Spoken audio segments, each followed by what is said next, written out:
Pull out a wartime map of the Eastern Front in the summer of 1943, and your eyes settle on an odd bulge pushing westward into German lines. That bulge surrounded the city of Kursk. It stretched roughly 150 miles from north to south and nearly 100 miles from east to west.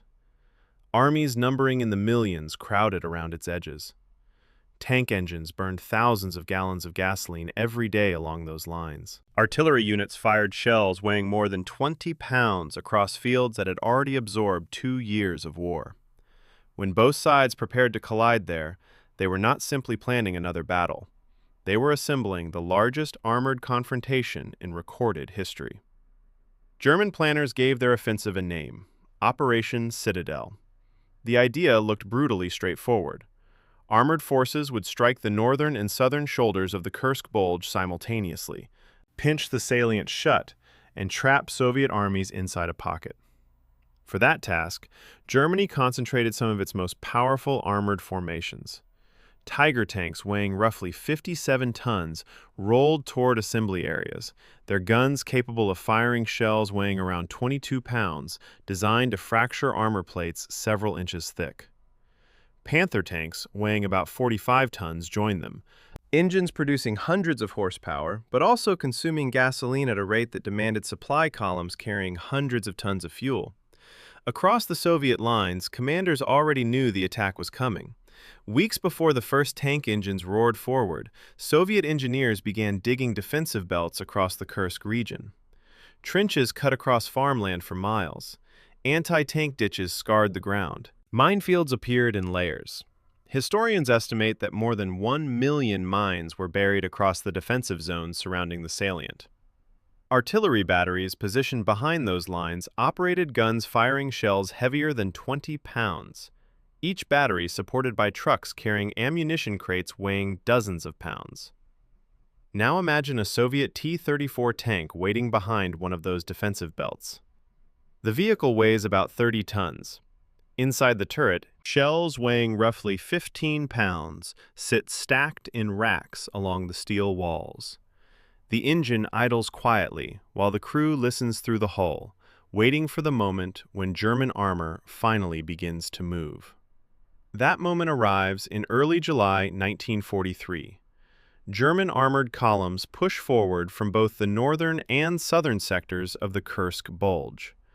Hundreds of tanks grind across fields already scarred by trenches and mines. The engines vibrate through steel hulls, while infantry ride alongside armored vehicles carrying rifles, grenades, and ammunition packs weighing more than 50 pounds. Then, the minefields detonate. Explosions rip beneath tank tracks. Vehicles stall with shattered suspension components. Anti-tank guns hidden behind defensive lines fire shells designed to penetrate armor several inches thick. Artillery shells crash into advancing formations while smoke rises across the battlefield. Inside one of those German tanks, the crew hears the sharp metallic strike of fragments against armor plates. The loader grabs a shell weighing more than 20 pounds and slides it into the breach. The gunner aligns the sight toward a Soviet tank moving through the haze several hundred yards away. The battle expands rapidly beyond a single engagement. Across the Kursk region, nearly 3,000 German tanks and assault guns advance into defensive lines manned by Soviet forces, fielding more than 5,000 armored vehicles. Aircraft join the fight overhead. Fighters and ground attack planes roar across the sky, carrying bombs weighing several hundred pounds each. Fuel consumption alone becomes staggering. A single tank moving continuously across rough ground can burn dozens of gallons of gasoline in a day. Supply trucks carrying drums weighing over 40 pounds each race along dirt roads, attempting to keep the armored columns supplied. When I studied operational reports from the Kursk fighting years ago, one detail struck me immediately: the sheer density of equipment. Entire armored divisions collided within areas measured in only a few miles. Maps show clusters of tank symbols packed so closely that the lines between them almost disappear. The clash near the village of Prokhorovka becomes the most famous example. There, hundreds of Soviet tanks surge forward in an attempt to halt the German advance. The distance between opposing vehicles collapses quickly. Long-range fire becomes almost irrelevant when tanks collide at distances sometimes under 100 yards. Imagine the interior of a tank during that moment. The engine screams under full throttle. The turret rotates violently while the gunner shouts corrections. A shell weighing 15 pounds slams into the chamber. The gun fires with a blast that shakes every bolt in the hull. Outside, another tank erupts in flames as armor fractures under impact. Yet even while German units punch forward in some sectors, the deeper Soviet defenses continue to stall the advance. Each defensive belt requires new assaults. Each assault consumes more ammunition, more fuel, more vehicles. I remember reading a Soviet artillery officer's journal describing how the horizon seemed permanently obscured by smoke and dust during the peak of the fighting. He wrote that the sound of engines and explosions merged into a constant roar that lasted for days. Strategically, the offensive begins to erode. German armored formations lose tanks to mines, artillery, and counterattacks. Replacement vehicles are limited. Soviet industry, by contrast, continues producing tanks in large numbers. Factories east of the Ural Mountains assemble thousands of T-34 tanks, whose 30-ton frames roll straight from assembly lines toward the front. By mid-July, the German offensive stalls completely. Soviet counterattacks begin pushing German units backward from the Kursk salient. The initiative on the Eastern Front begins shifting permanently toward the Red Army. Sometimes when I look at aerial photographs of the Kursk battlefield taken after the fighting ended, I notice how the land itself appears scarred by thousands of craters and burned vehicles. Fields that once grew wheat became temporary graveyards for machines weighing tens of tons each. And if you are listening right now while the room grows quieter and your eyes start drifting closed, imagine the steppe around Kursk long after those engines stopped. Wind moves across grass growing where tanks once collided. The horizon is silent again. This is the entire history of the Battle of Kursk, the largest tank battle in history. Chapter 1. The Weight of the Salient. The 31st of January, 1943. Somewhere inside the sprawling command apparatus of Army Group Center, a junior staff officer is doing the most mundane thing imaginable. He is updating a map. The room smells of tobacco and damp wool, and the particular staleness of air that hasn't moved since the heating failed sometime around midnight. Outside, it is roughly minus 15 degrees Celsius across the steppe. Not the extreme cold of deep winter, but the lingering, grinding cold of a Russian winter that simply refuses to end. On the table in front of him, a large format situation map covers the Eastern Front from the Baltic coast down through the Ukraine. Most of it he doesn't need to touch. Most of it is, at least for now, stable. But there is one section, a broad, irregular bulge pushing westward into German-held territory, that requires his attention. He picks up a blue grease pencil.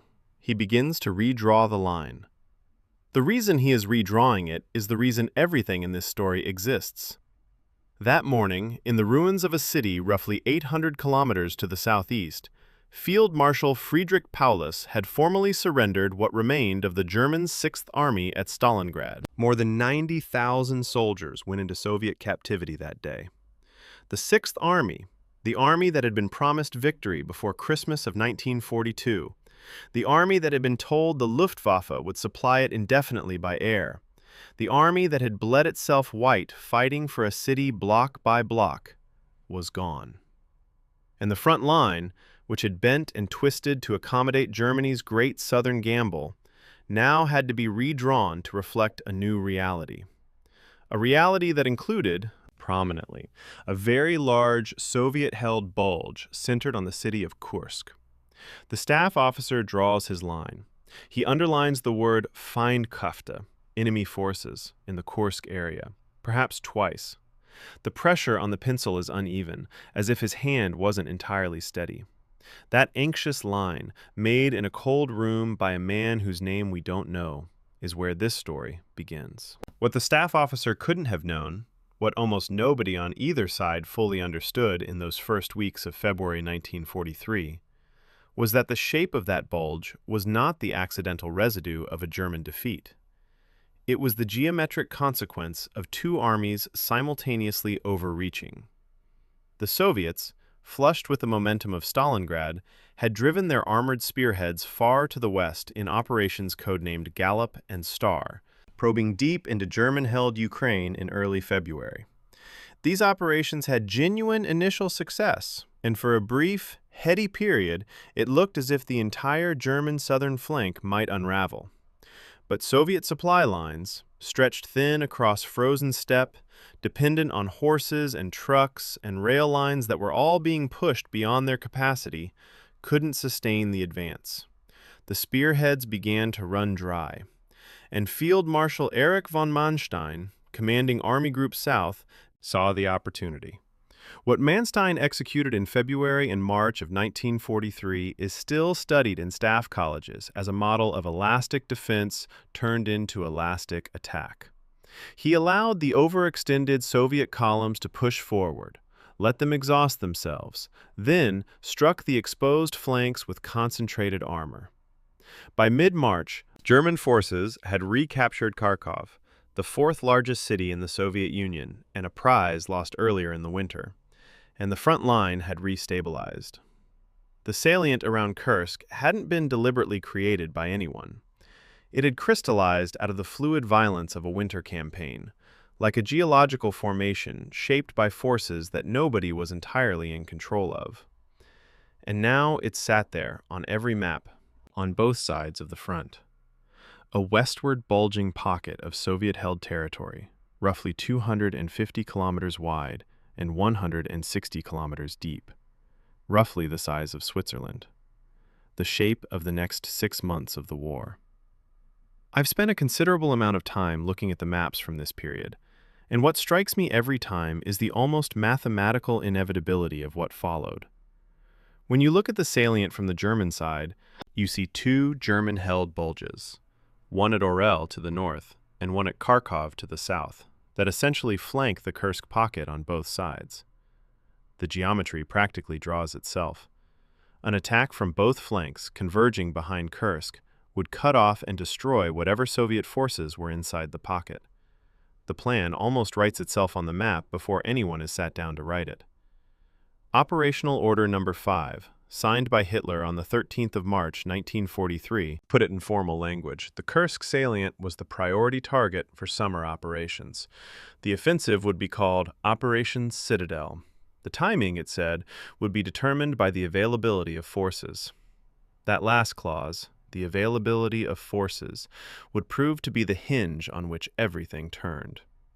What the German operational planners were not fully confronting, in those early spring discussions, was the question of what the other side was doing, and the answer to that question was extraordinary. By early April, Soviet General Georgy Zhukov, arguably the most capable commander of the entire war, on either side, had sent a memorandum directly to Stalin. The gist of it was this: the Germans are going to attack the Kursk salient. We know they're going to attack it because the geometry demands it. Therefore, we should not attack first. We should let them come. We should build a defensive system so deep, so lethal, and so thoroughly engineered that the German offensive bleeds itself to death inside it. And then we counterattack into a broken enemy. Stalin, according to Zhukov's own later account, didn't like the idea initially.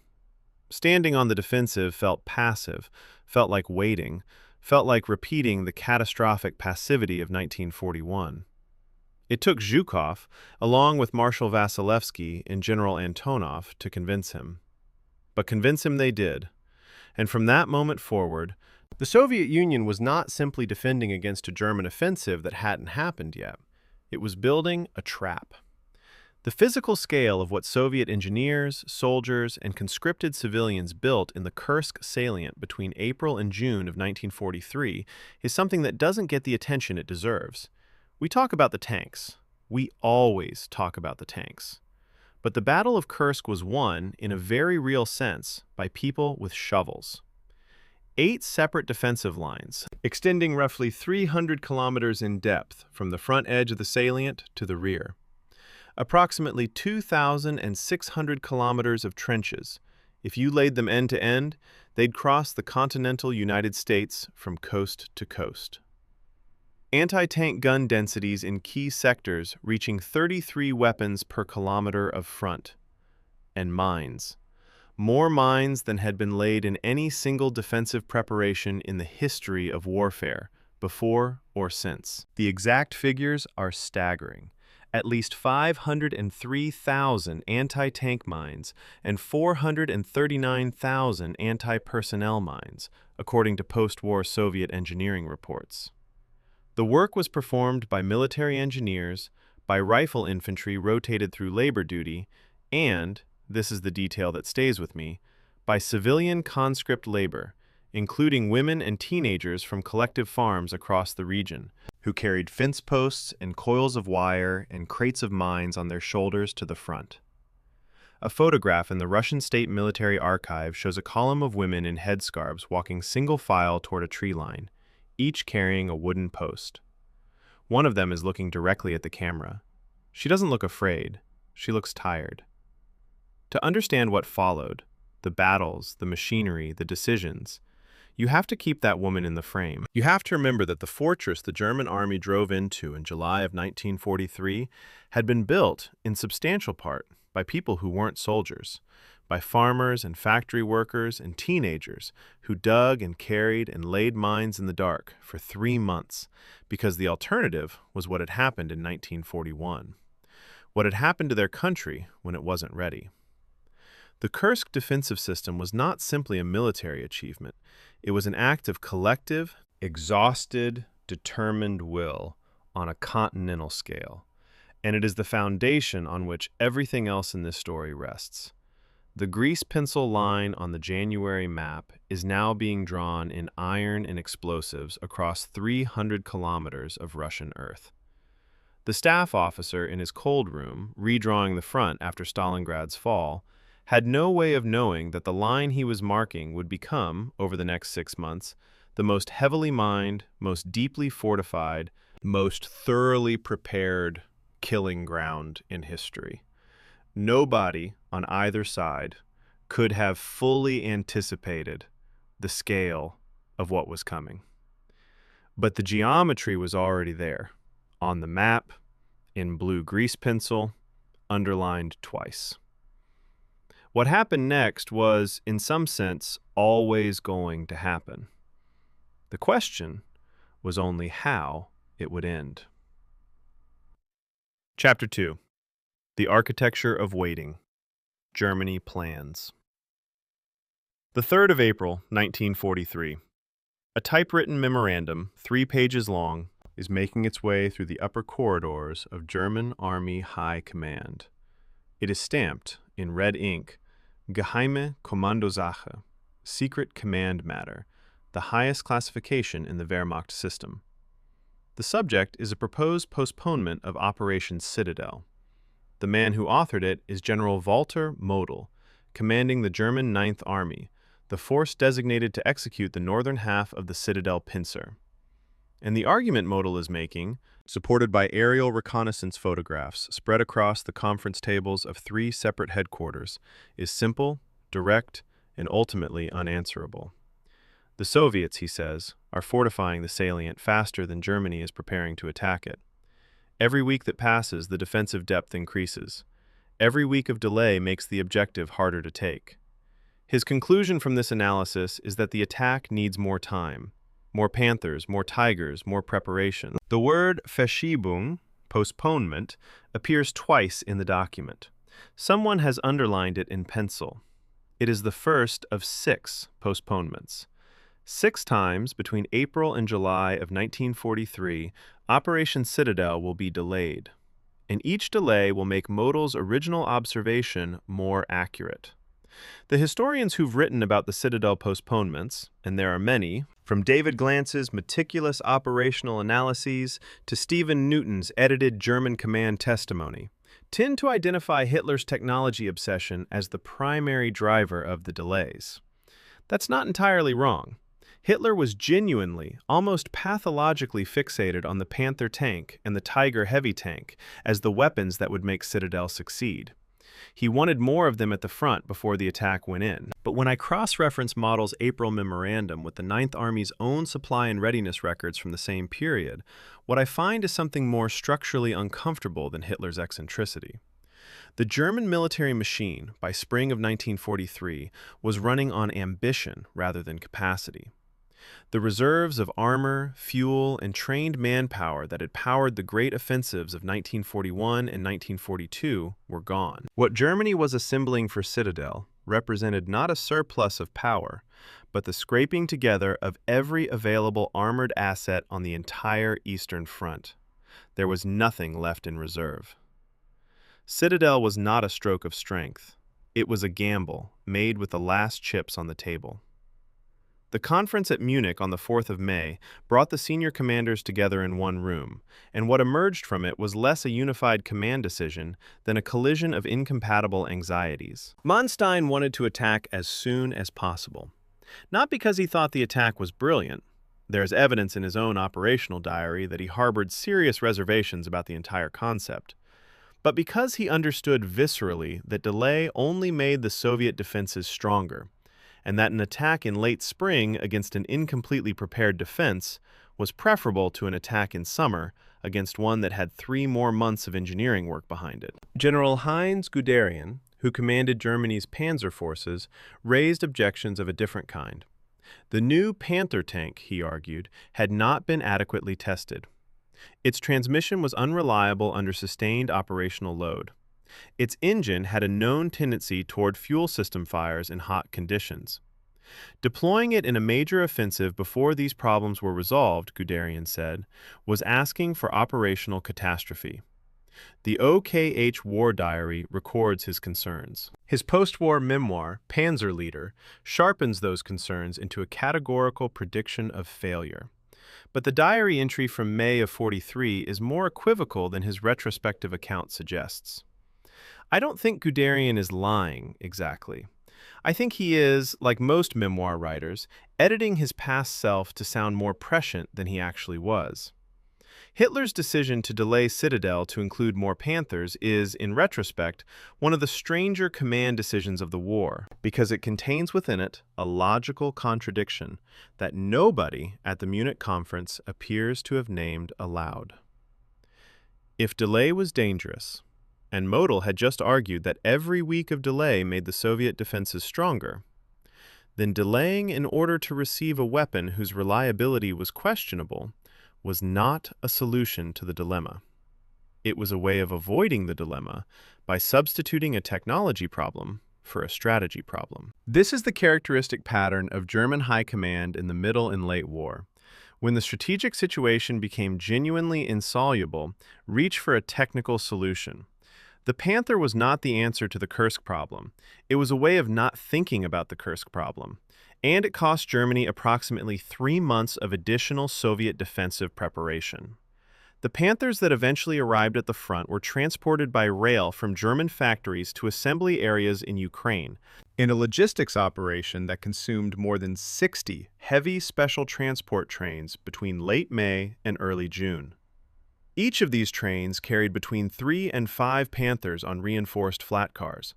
The vehicles weighed approximately 44.8 metric tons each, and standard German military flat cars had a 30-ton weight limit, requiring specially reinforced rolling stock that was in perpetual short supply. The railway network feeding into Ukraine was being systematically disrupted by Soviet partisan sabotage at this period, a fact that the German Transport Command's own records acknowledge, somewhat dryly, as a source of significant scheduling difficulty.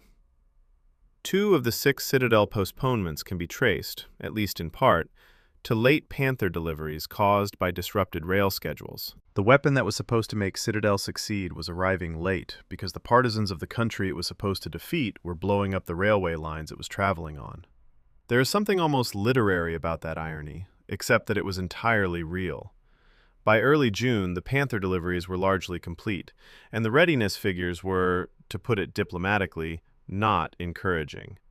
A readiness report for Panzer Abteilung 52, the Panther Battalion attached to Army Group South, dated the 3rd of July, 2 days before the attack, records that of the unit's 96 Panthers, 58 were classified as combat ready. Next to 12 entries in the report, a clerk has written the word Motorschaden, engine failure. 8 more are listed as transmission problems. The remaining 18 are listed as under repair for issues arising from railway transport. Not one of these non-operational vehicles had been damaged by enemy action. The enemy had not yet fired a single shot. This is what German armored power looked like in the summer of 1943. A force that was hemorrhaging serviceability before it left its assembly areas, quietly in its own motor pools in the summer heat of Ukraine. When I was going through the technical specifications of the Panther's drivetrain problems, I found myself spending an unexpectedly long time with the mechanical engineering of the ZFAK 7200 gearbox. It's an obscure rabbit hole, I'll admit, but the detail matters. The transmission had been designed for a tank with a target combat weight of around 35 tons. By the time the Panther went into production, armor upgrades had pushed the actual combat weight to 44.8 tons, nearly 10 tons heavier than the transmission had been designed to handle. Under sustained load, particularly the long road marches of an advancing offensive in summer heat, the output shaft bearings would fail. When they failed catastrophically. Metal fragments circulating through the lubrication system, gear teeth shattering, the entire gearbox seizing. Repairing a seized Panther transmission required removing the engine deck, lifting the power pack with a 20-ton crane, and replacing the entire gearbox assembly. A minimum of 36 hours of workshop time under ideal conditions. Ideal conditions didn't exist at the front. What you had instead was a technically sophisticated weapon that nobody had quite finished designing, deployed into the most intense armored engagement in history, and breaking down at a rate that the Army's own readiness reports record with the bureaucratic equanimity of people who have accepted catastrophe. The Luftwaffe reconnaissance summaries from late June of 1943 are, in a certain light, the most honest documents in the entire German pre-battle archive. They don't have a command agenda, they're just reporting what the cameras saw. And what the cameras saw, across the Kursk salient, was a defensive system that had grown, week by week, into something that had no precedent in German operational experience. 8 separate defensive lines, gun positions staggered in depth, anti-tank ditches, wire entanglements, mine belts, lots of mine belts, visible as disturbed soil patterns from altitude. A Luftwaffe liaison officer, reviewing one of these reconnaissance summaries in late June, appended a handwritten note to the document. It reads, in translation, "If this is accurate, we are attacking a fortress, not a front." The note was not actioned. Citadel was confirmed for the 5th of July. It fascinates me, reading through the German command record for those 3 months, how clearly the evidence of impending catastrophe is visible in the documents, and how thoroughly the command culture prevented that evidence from producing any change in the fundamental decision. Model's April memo, Guderian's May objections, the Luftwaffe's June reconnaissance, the readiness reports showing Panthers breaking down before the battle started. All of it is there, in the files, available to anyone who wanted to read it. But Hitler's Operational Order No. 6, issued in April, had framed Citadel not as an operational problem to be solved, but as a political statement to be made. The offensive, the order said, must serve as a beacon, in the original German Leuchtfeuer, visible to the world, demonstrating German resolve. When a military operation is redefined as a propaganda statement, the evidence about whether it will work becomes irrelevant. You're no longer asking, can we win this battle? You're asking, can we afford not to be seen fighting it? The 6th postponement came at the end of June. The attack date was set, finally and irrevocably, for the 5th of July. In the preceding weeks, German armored divisions had moved into their assembly areas under strict radio silence and night movement disciplines, attempting to conceal from Soviet intelligence an operation that Soviet intelligence, as subsequent chapters will show, already knew about in considerable detail. The Panthers sat in their assembly areas, engines running for short periods each day to prevent cold start problems in the summer heat, which is its own small absurdity. roughly 2,700 tanks and assault guns, 9 armored divisions on the northern pincer, attacking toward Kursk from the Orel bulge, 10 armored divisions on the southern pincer, attacking from the Kharkov area. More than 900,000 soldiers in total. The full striking weight of what remained of Germany's armored power on the Eastern Front, concentrated on a front of roughly 250 kilometers, aimed at a salient whose depths had been turned, over 3 months of grinding labor, into one of the most lethal defensive systems ever constructed. The architecture of waiting was complete, on both sides. Chapter 3. The Red Fortress, Soviet Preparation. Sometime in late May of 1943, a photograph was taken, somewhere in the Kursk salient. The exact date isn't recorded on the image itself. The caption, typed on cardstock and attached to the back, reads simply, "Civilian Labor Brigade, Kursk Sector, May 1943. Construction of secondary tank obstacle belt." The image shows a column of women in headscarves and plain work clothes, walking in single file along a dirt track toward a distant tree line. Each of them is carrying something, wooden posts mostly, balanced across their shoulders, though some carry what appear to be coils of wire. They are not soldiers. They are collective farm workers, conscripted not to fight, but to build. The track they're walking on has been churned into mud by previous traffic and is rutted deeply enough that each step requires deliberate effort. One of the women in the middle of the column has turned her head and is looking directly at the camera. Her expression is not what you might expect. She doesn't look afraid. She doesn't look defiant particularly. She just looks tired, and she has a long way yet to walk.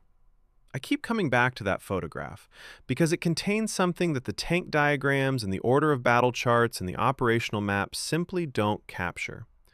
The Battle of Kursk was a battle that was won before it was fought, and it was won not primarily by generals or by engineers or by industrial planners, though all of those contributed, but by people like the woman in the photograph, people who dug.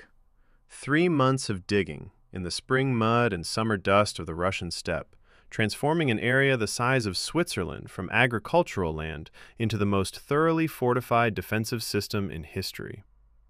When we talk about the Kursk defensive preparation, we tend to reach, fairly quickly, for aggregate statistics, and the aggregate statistics are genuinely astonishing.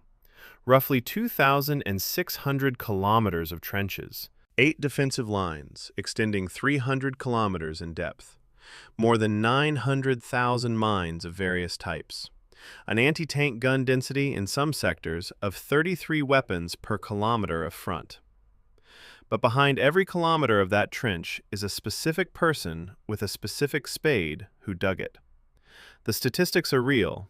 The labor that produced them was more real. The strategic decision that made all of this possible was made in April, in a memorandum from Marshal Zhukov to Stalin. The argument Zhukov made was essentially this. We know the German summer offensive will be aimed at the Kursk salient, because the geometry of the front makes it the only logical target for a major operation. Rather than launching our own offensive to disrupt theirs, we should prepare to receive the blow, absorb it, and then counterattack against a German army that has been bled down in our defensive system. Stalin was reportedly reluctant. His instinct, understandably, given the catastrophes of 1941 and 42, was to strike before being struck. But Zhukov, along with Marshal Vasilevsky and General Antonov, eventually persuaded him. The Stavka Directive, issued in April, authorized the defensive preparation of the Kursk salient on a scale that had no precedent. The plan was not merely to hold the line. It was to build a system so deep and so dense that the German offensive would exhaust itself inside it, leaving German armor broken and German reserves consumed, at which point the Red Army would launch its own carefully prepared counteroffensives into the resulting vacuum. The engineering blueprint that Soviet planners produced for the salient's defense was a work of systematic, almost obsessive thoroughness. The fundamental concept came from pre-war Soviet military theory, the idea of defense in depth, in which the defender does not try to hold a single strong line, but instead builds multiple successive lines, each one capable of slowing and degrading an attacker who breaks through the one in front of it. What made Kursk different from previous applications of this doctrine was the scale and the density. 8 lines, extending 300 kilometers back from the front edge. The outermost line was built by the frontline armies. The lines further back were built by second echelon formations, by civilian labor brigades, by entire corps of engineers working day and night shifts. The timber required to shore the walls and roofing of all those kilometers of trenches against collapse — the Russian spring is not kind to earthworks — was estimated at roughly 780,000 cubic meters of cut timber. That's equivalent to clearing a forest approximately 12 kilometers square. Every supply train carrying timber to the front was competing for rail capacity with trains carrying ammunition, artillery shells, food, and fuel. The logistics of building a fortress while simultaneously equipping an army to fight from it was a coordination problem of genuine complexity. The anti-tank mine program deserves particular attention because it was the element of the Soviet defensive system that most directly shaped what the German armor experienced on the 5th of July and in the days that followed. Soviet engineers laid 2 primary types of mine in the Kursk salient. The first was the TM-41, a metallic mine containing roughly 2 1/3 kilograms of TNT, designed with a sensitivity calibrated to detonate under tracked vehicles while remaining inert under personnel. The second, and this is the one that caused German engineers the most sustained difficulty, was the TMD-B, a wooden-cased mine containing approximately 5.9 kilograms of TNT. The wooden casing was the key. German combat engineers used magnetic detection equipment to locate mines. Magnetic detection equipment, by definition, requires a metallic signature. The TMD-B had almost none. Detecting it required hand probing, pushing a metal rod into the earth at a 30-degree angle every 15 centimeters, feeling for the resistance of a buried object. Under safe, well-lit, unhurried conditions, a 2-man probe team could clear a 2-meter-wide lane at roughly 1.5 meters per minute. Under enemy observation and fire, that rate dropped to approximately 1/3 of a meter per minute. The Soviets hadn't just laid mines. They'd laid mines specifically designed to defeat the tools their enemy would use to find them. The anti-tank strongpoint system that complemented the minefields was, in its own way, just as carefully thought through. Soviet anti-tank doctrine by 1943 had evolved considerably from the defensive improvisations of 1941. The concept used at Kursk centered on what were called protivotankowe opornie punkty, anti-tank strongpoints, each consisting of a cluster of 4 to 6 anti-tank guns, typically the 76mm ZIS-3 divisional gun, positioned to cover each other's flanks and rear. The principle was mutual support. No single gun in the cluster could be engaged in isolation, because engaging it would bring the others into action. These clusters were then connected by communication trenches and linked into a broader fire plan network. The result was not a defensive line, but a defensive system, a 3-dimensional web of interlocking fires in which every approach to every position was covered by at least 2 weapons simultaneously. To cross it without being channeled toward pre-registered killing grounds required information and timing and firepower in precise coordination. The German assault divisions that drove into this system on the 5th of July had some of those elements, not all of them. When I was going through the Soviet engineering reports from this period, cross-referencing the mine density figures with the actual terrain maps of the salient, I kept coming back to a specific detail that doesn't appear in most accounts of the Kursk preparation. The minefields weren't laid uniformly. The density varied, deliberately.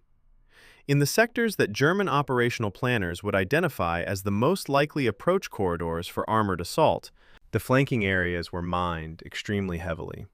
The approach corridors themselves had lower mine density. This was not an oversight. It was an invitation. Soviet defensive planners wanted German tank commanders to find the corridors, to follow the path of least resistance, because those corridors led directly into pre-registered artillery kill zones, where the guns were already sighted, the ranges already calculated, the shell types already selected. The minefields weren't just obstacles, they were signposts pointing toward fire. The human texture of those 3 months of preparation is preserved, patchily, in a body of Soviet frontline journalism that rarely appears in Western accounts of Kursk. Military correspondents were embedded with some of the engineering units during the construction phase, and their dispatches, published at the time in newspapers like Krasnaya Zvezda, offer glimpses of the work that the operational records don't. One correspondent described watching an anti-tank mine-laying detail work through the night. Men moving in single file, crouching every few meters to place and arm a mine, covering it with earth, moving on. They worked in silence, he wrote, because the enemy was close enough to hear voices, and because there was nothing to say. The work said everything. Another dispatch described the physical reality of trench digging in the clay-heavy soil of the Salient. The way the spades came back up carrying slabs of earth that weighed more than expected. The way the walls of the trench wept moisture in the spring warmth. The way the workers who weren't soldiers, the civilian brigades, the farm workers, the factory hands, kept pace with the infantry, because they understood, perhaps more viscerally than any soldier, what was at stake. It's worth pausing here to notice what the Soviet defensive preparation at Kursk represents in terms of its relationship to previous failures. In 1941, the Red Army had been shattered by German armored offensives that moved so fast and so deep that Soviet command couldn't respond coherently. In 1942, despite a year of painful learning, Germany had again driven deep into Soviet territory, reaching the Volga at Stalingrad. What Zhukov and the Soviet General Staff were building in the Kursk salient was not just a defensive system. It was a calculated answer to the specific method of warfare that had nearly destroyed the Soviet Union twice in the previous 2 years. Every anti-tank gun cluster was a response to the lesson of 1941. Every deep defensive line was a response to the lesson that a single line, however strong, can be penetrated and bypassed. Every wooden mine was a response to the specific German detection technology that had been used to clear lanes through Soviet minefields in previous campaigns. The Red Fortress at Kursk was built from the detailed knowledge of how the previous battles had been lost. It was, in the most literal sense, a system engineered from defeat. By late June of 1943, the last of the 8 defensive lines had been completed or near completed. The steppe around Kursk, which had looked like farmland in March, now looked like nothing that had ever been farmed. The earth had been turned, wired, trenched, and mined across an area roughly the size of Switzerland.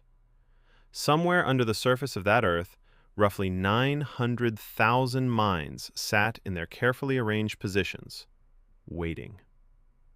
Private Pyotr Kirichenko, a rifleman of the Sixth Guards Army, described the feeling in a memoir published decades later. "We had dug so much," he wrote, "that we no longer felt we were on top of the earth. We were inside it. The earth was ours." It isn't a soldier's bravado. It's something quieter and more interesting than bravado. It's the voice of someone who had done an enormous amount of physical work and was, in some real sense, at home inside it. "Let them come," Kirichenko was saying. "We have made this ground our own." Chapter 4. Wunderwaffe. Steel, Myth, and the Tiger. The 3rd of July, 1943. 2 days before the German assault is scheduled to begin, a readiness report is making its way through the administrative machinery of Panzerabteilung 52, a Panther battalion positioned in assembly areas southwest of Kharkov.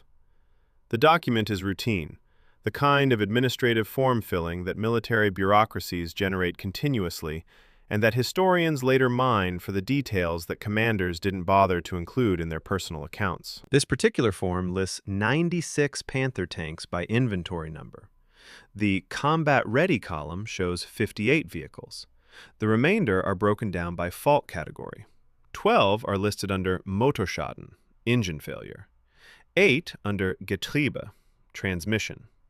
18 under a bureaucratic catch-all phrase that translates roughly as issues arising from railway transport. 0 of the non-operational vehicles have been damaged by enemy action. 0 have been fired upon. The enemy has not yet loaded a single round. The German wonder weapon program, as the eve of the most important German offensive since Barbarossa, is hemorrhaging serviceability in its own motor pools. Quietly, officially, in triplicate. The mythology of German armored supremacy at Kursk is one of the most persistent distortions in popular military history, and I want to spend some time dismantling it, not because the German tanks were bad, but because the gap between what they actually were and what they were claimed to be is itself one of the most important facts about the battle. Germany committed to Operation Citadel approximately 2,700 tanks and assault guns. Of these, 148 were Tiger I heavy tanks, the vehicles that had been featured most prominently in German propaganda, presented as the decisive, qualitative answer to Soviet numerical superiority. 148 Tigers in a force of 2,700. That's roughly 5.5%. Another approximately 200 were Panthers, the new medium tank that Hitler had delayed the entire offensive to include.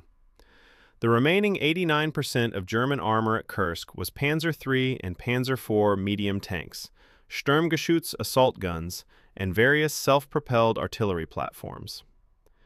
The Panzer IV was a capable enough vehicle in 1943, but it was being consistently outgunned at longer ranges by the T-34. The Panzer III was approaching obsolescence. The much-discussed Wunderwaffe, the wonder weapon that propaganda promised would transform the battle, was present in the force to the extent of perhaps 13% of total armor. The other 87% was, at best, adequate. The Ferdinand, or Elephant, as it was later redesignated, represents the apex of German technical overreach at Kursk, and it deserves its own analysis. 90 of these vehicles were deployed on the northern front under General Model, attached to Schwere Panzerjäger Regiment 656. On paper, the Ferdinand was extraordinary. At 65 metric tons, it was the heaviest armored fighting vehicle committed by either side at Kursk. It mounted the 88mm PaK-43 gun, a weapon capable of penetrating the armor of any Soviet tank in service at combat ranges. Its frontal armor, 200mm thick, was effectively impervious to every Soviet anti-tank gun currently deployed. It was, in the narrow technical category of tank versus tank long-range gunnery, the most capable weapon on the field. And it had no machine gun, not one. Not a coaxial weapon, not a hull mount, nothing. The Ferdinand had been designed as a long-range tank destroyer, engaging enemy armor from distances where enemy infantry couldn't close with it. In the mine and gun defensive system of the Kursk salient, enemy infantry closed with it on day one. Soviet engineers and anti-tank teams discovered the absence of close defense weapons almost immediately. They began stalking Ferdinands with demolition charges and incendiary devices. Of the 90 deployed, 39 were knocked out in the first 5 days of the battle. The majority were not destroyed by Soviet guns or Soviet tanks. They were rendered combat ineffective by infantry carrying materials that would be unremarkable in any civilian hardware store. The Tiger I's reputation at Kursk is more complicated, and the historical record here requires some careful handling of contradictory sources. The post-war mythology of Tiger invincibility, built largely on the memoirs of individual tank commanders and propagated through decades of popular history, presents the Tiger as a near unstoppable weapon that suffered only because it was committed in insufficient numbers. The unit war diaries tell a somewhat different story. Heavy Tank Battalion 503, one of the Tiger units deployed on the southern front, kept detailed records of vehicle losses and battlefield outcomes. Post-war analysis by armor historian Thomas Jentz, working from German primary sources, concluded that total Tiger I irrecoverable losses during Citadel numbered approximately 10 vehicles from all units combined. 10 out of 148 deployed. This is a remarkably low attrition rate by any measure, but it coexists with a significant problem, which is that the Soviet after-action reports from the same engagements claim destroying hundreds of Tigers. The discrepancy between German documentation and Soviet kill claims is so large, not a factor of 2 or 3, but potentially a factor of 20 or more, that it can't be explained by honest disagreement about borderline cases. Soviet unit commanders were, systematically, inflating their claims. The reasons aren't mysterious. Inflated kill counts justified heavy losses in the formal reporting system and qualified units and individuals for decorations. But the result was that the mythological Tiger, the vehicle that Soviet reports described destroying by the score, bears very little resemblance to the actual Tiger, of which 10 were lost in total. Both myths, the German myth of invincibility and the Soviet myth of mass destruction, were built on the same actual vehicles. They just built different fantasies out of the same steel. The Panther's engine fire problem on the first night of Citadel is, to me, one of the more revealing vignettes in the entire German technical story at Kursk. Multiple Panthers in various units suffered catastrophic fuel system fires during the advance on the evening and night of the 5th and 6th of July.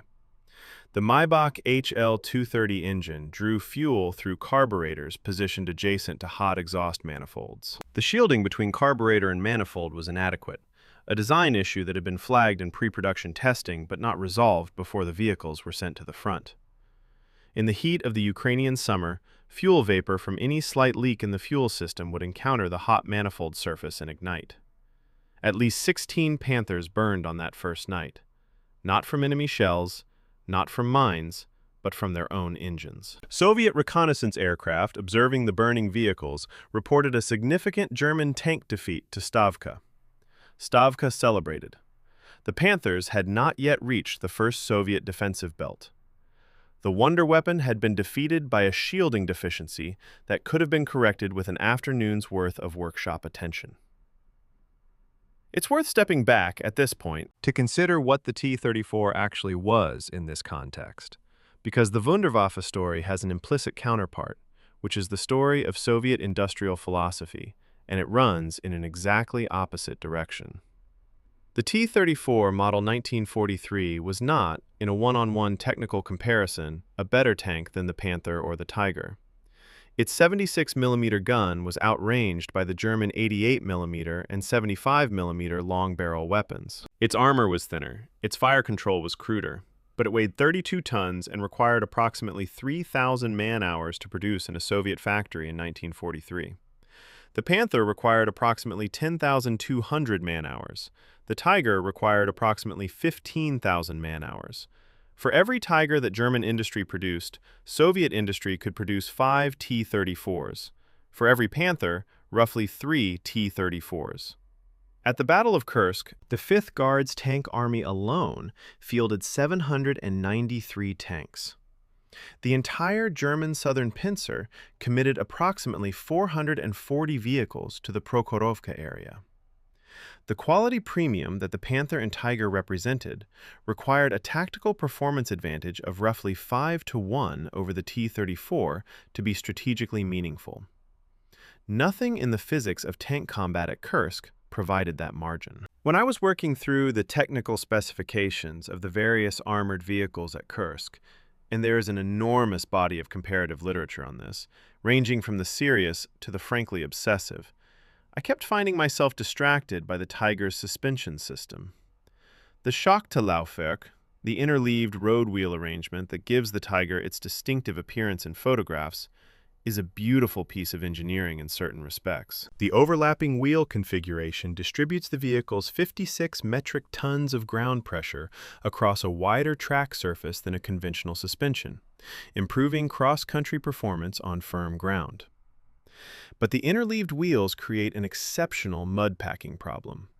Debris and soil pack into the spaces between the overlapping wheels under operational conditions, and when that packed material dries or freezes, the entire suspension can seize solid. German maintenance crews reported that clearing a single Tiger suspension of packed debris required a minimum of 4 hours of manual labor after each wet period. On the Kursk steppe, in July, with the ground disturbed by millions of shell craters and the passage of thousands of vehicles, the maintenance burden this created was significant enough to appear repeatedly in unit war diaries as a driver of non-combat vehicle downtime. The broader pattern here, technical sophistication generating maintenance burden that the frontline logistical system couldn't support, is, I think, the real story of German armor at Kursk. It isn't that the Tigers and Panthers were bad weapons. In the right circumstances, against the right targets, at the right ranges, they were genuinely formidable. The point is that the Soviet defensive system had been specifically engineered to prevent those right circumstances from arising. The mines channeled the armor into kill zones, where the ranges were short and the flanks were covered by dug-in guns.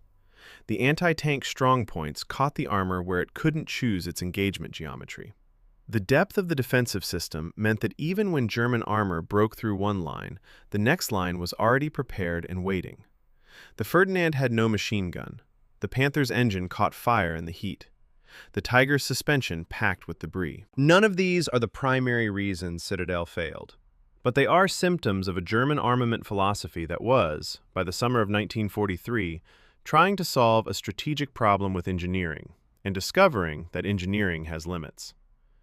The Ninth Army's logistical summary for the 6th of July, the end of Day 1, records that German assault divisions expended approximately 12,000 tons of artillery ammunition on the 5th of July alone.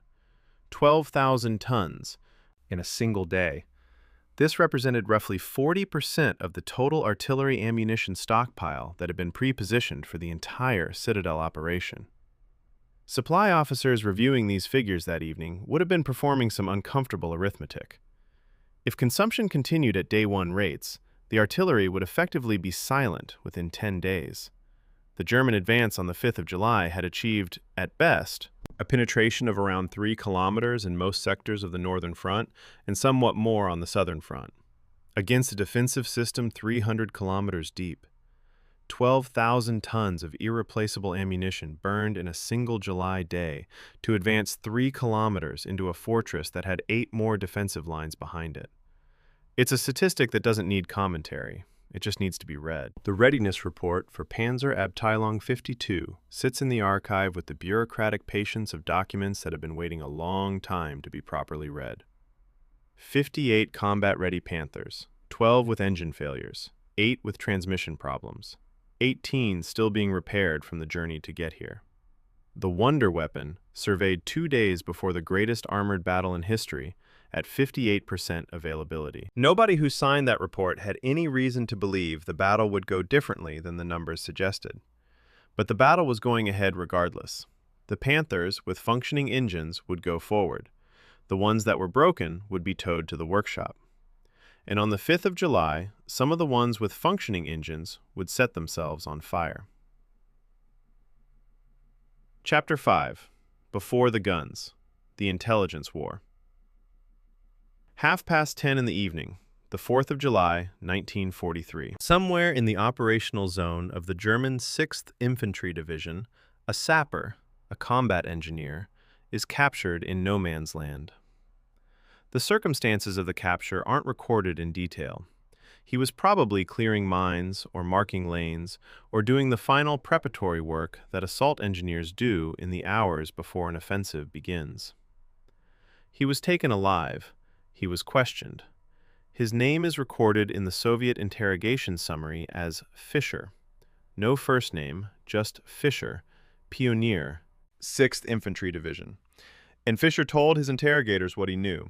The attack, he said, was scheduled to begin at 0300 hours, the following morning, the 5th of July. The Soviet Voronezh Front intelligence officer who received the summary transmitted its contents to General Vatutin's headquarters within the hour. Vatutin, who had been expecting the German offensive for weeks and had prepared extensively for it, now had a time. Not an estimate, not an inference from reconnaissance. A time from a man who knew. He ordered an immediate counter-preparation artillery bombardment. At 0220 on the 5th of July, before the German guns had fired a single round, more than 3,000 Soviet artillery pieces opened fire on known German assembly areas across the Voronezh front sector. The question of how much the Soviets actually knew about Operation Citadel before it began, and how they knew it, is one of the more genuinely contested areas of Kursk scholarship. And it's worth spending some time here, because the standard popular narrative oversimplifies it in ways that matter. The standard narrative goes something like this. The Soviet Union received intelligence about German plans from a spy network in Switzerland known as the Lucy Ring. And this intelligence allowed the Soviets to prepare their defenses with foreknowledge of exactly what was coming. That's not wrong, exactly, but it's incomplete in ways that are historically important. The Lucy Ring, operated from Switzerland by a German refugee named Rudolf Roessler, did pass information to Soviet military intelligence throughout 1942 and 1943, and some of that information related to German operational planning. But the origin of Roessler's information has never been definitively established, even after decades of post-war research. A CIA study of the Lucy network, declassified in 2006, concluded that Roessler's ultimate source within the German military command structure remains unidentified. He refused to reveal it after the war, even to Allied intelligence officers who could guarantee his personal safety. He took whatever he knew to his grave in 1958. The most plausible current hypothesis, and I should be clear that it is a hypothesis, not an established fact, is that the Lucy Ring served as a channel through which British intelligence, derived from Enigma decrypts at Bletchley Park, was passed to the Soviet Union via Swiss intermediaries. The logic is not difficult to follow. British codebreakers at Bletchley had broken the German Enigma cipher system in 1940, and throughout the war they were decrypting German operational signals at a rate that gave the British government remarkable insight into German intentions. The problem, from a British perspective, was sharing this intelligence with Stalin without revealing that Enigma had been broken. If Stalin knew the source, and if the Soviets had any security leaks back to Berlin, and Soviet security in 1942 and 43 was not watertight, German signals security would be tightened, and the Enigma intelligence would dry up. The Lucy Ring, if it was indeed a British cutout, solved this problem neatly. Bletchley intelligence flowed to Moscow via Switzerland. Moscow received accurate information about German plans without knowing it came from Enigma, and the source remained protected. What this would mean, if true, is that the Battle of Kursk, the largest land battle in history, was shaped in part by cryptanalysis conducted in a requisitioned country house in Buckinghamshire. The evidence is suggestive. It isn't conclusive. The historians who've written most carefully about this, Roger Morehouse among them, present the argument with appropriate caution.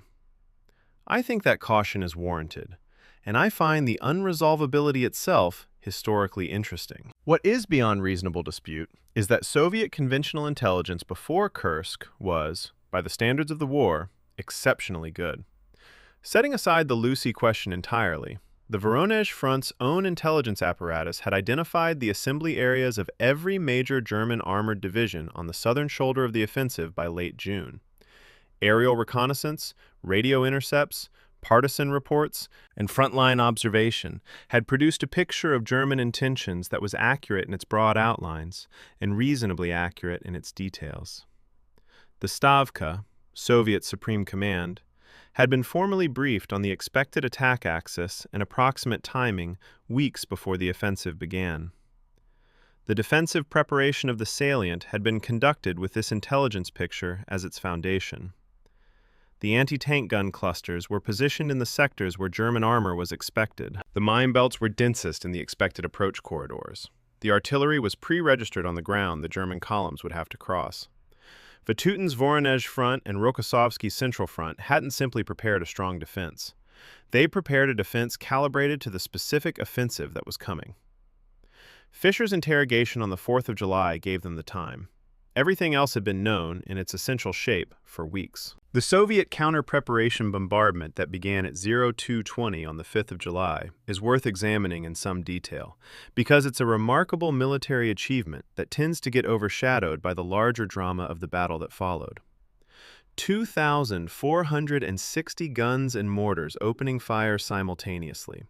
The barrage lasted approximately 30 minutes and targeted German artillery batteries, assembly areas, command posts, and communication nodes. German accounts of the moments before their own scheduled 0 hour described the counter-preparation as completely unexpected. Not in the sense that the Soviets were expected to be passive, but in the sense that nobody on the German side had anticipated a coordinated fire mission of this scale and accuracy landing on their assembly areas before they'd crossed their start lines. German unit diaries from that morning use words like stunned and confused. The barrage didn't stop the German assault, but it disrupted fire support coordination, it destroyed pre-positioned ammunition, and it introduced a psychological shock into the attacking forces at the worst possible moment. The battle was 40 minutes old before it officially began, and Germany was already reacting rather than acting. Making this counter-preparation possible required a specific organizational achievement that is easy to overlook. The Soviet artillery at Kursk wasn't organized the way German artillery was organized. German artillery coordinated fire at the battery and battalion level, effective for responsive direct support, but limited in its ability to mass fires across a wide front on a single command. Soviet artillery in 1943 had been restructured through hard experience into massive artillery divisions, formations of up to 350 guns each, capable of concentrating fire across entire front sectors on a single command signal. The fire control network that made this possible, the telephone and radio relay systems, the registered coordinates, the pre-planned missions, had been built into the defensive preparation of the salient from April onwards. More than 2,200 kilometers of telephone cable had been strung through the defensive positions, specifically to support the counter-preparation. When Vatutin gave the order in response to Fischer's interrogation report, the infrastructure to execute it was already in place. The counter-preparation wasn't improvised, it was hardwired. To me, there's something about the Fischer interrogation that keeps pulling at the edges of the larger intelligence story. The Lucy ring, the Bletchley hypothesis, the elaborate machinery of strategic intelligence, all of it is fascinating and historically significant and genuinely difficult to disentangle. But what actually triggered the Soviet counter-preparation that disrupted the opening of the greatest German offensive of 1943 was a conversation in a tent somewhere in the Russian dark between a Soviet intelligence officer and a frightened German sapper named Fischer. Every level of intelligence architecture, the signals decrypts, the aerial reconnaissance, the partisan networks, the frontline observation posts, had produced a general picture. One man's answer to a direct question produced the specific hour. There's something about that proportion that I find worth sitting with. The German response to the counter-preparation is itself instructive. Both the Ninth Army on the northern front and the 4th Panzer Army on the southern front launched their assaults more or less as planned, despite the bombardment, despite the disrupted fire support timings, despite the surprise. This matters because it complicates any simple narrative of Soviet intelligence triumph. The Soviets knew almost everything. They fired first. They disrupted German preparations. And the Germans attacked anyway, on schedule, with roughly the forces they'd planned to use. The Wehrmacht of 1943 was still, at the operational level, a machine capable of absorbing tactical surprise and executing its plan. The counter-preparation was a significant achievement. It was not a decisive one. What would prove decisive was what the German armor drove into after it crossed its start lines. The mines. The guns, the 8 defensive lines, the fortress that 3 months of exhausted, determined labor had built. One additional intelligence thread deserves attention because it sits at the intersection of the tactical and strategic in a way that's easy to miss. Soviet tank army commanders in the weeks before the battle weren't simply told the Germans were coming. They were given specific tactical intelligence about German armored unit dispositions, which units were where, which formations were on which axes. This level of tactical detail allowed Soviet anti-tank commanders to position their weapons against the known threat profiles of specific German formations. The sectors where Tigers were expected received the most concentrated anti-tank mine belts, because Tigers were most vulnerable to track damage rather than direct fire penetration. The sectors where Panthers were expected had pre-registered artillery missions designed for the specific combat profile of a fast-moving medium tank advancing in formation. This isn't intelligence being used to make general defensive preparations stronger. This is intelligence being used to tailor specific weapon systems and tactics against specific identified threats. It's a level of intelligence to tactics integration that was genuinely new in Soviet practice by the summer of 1943. The 4th of July fades into the 5th across the entire front. In the German assembly areas, unit commanders are delivering final briefings, tank commanders are checking the last of the pre-mission systems, engineers are making final clearances of the approach lanes. The Soviet artillery is being laid onto its registered targets. The anti-tank gun crews are settled into their positions. The mine belts are sitting in their places in the earth.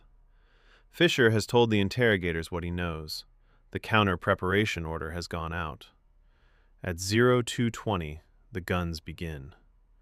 Then, the German guns begin. And the battle that both sides have been preparing for, in their very different ways, for 3 months and more, is underway. The intelligence war is over. What follows is the thing itself. Chapter 6. Hour 0. The German assault begins. The 5th of July, 1943, 0350 hours. In the war diary of the 3rd Panzer Division, the entry reads simply, Companies cross start line. Artillery preparation ongoing.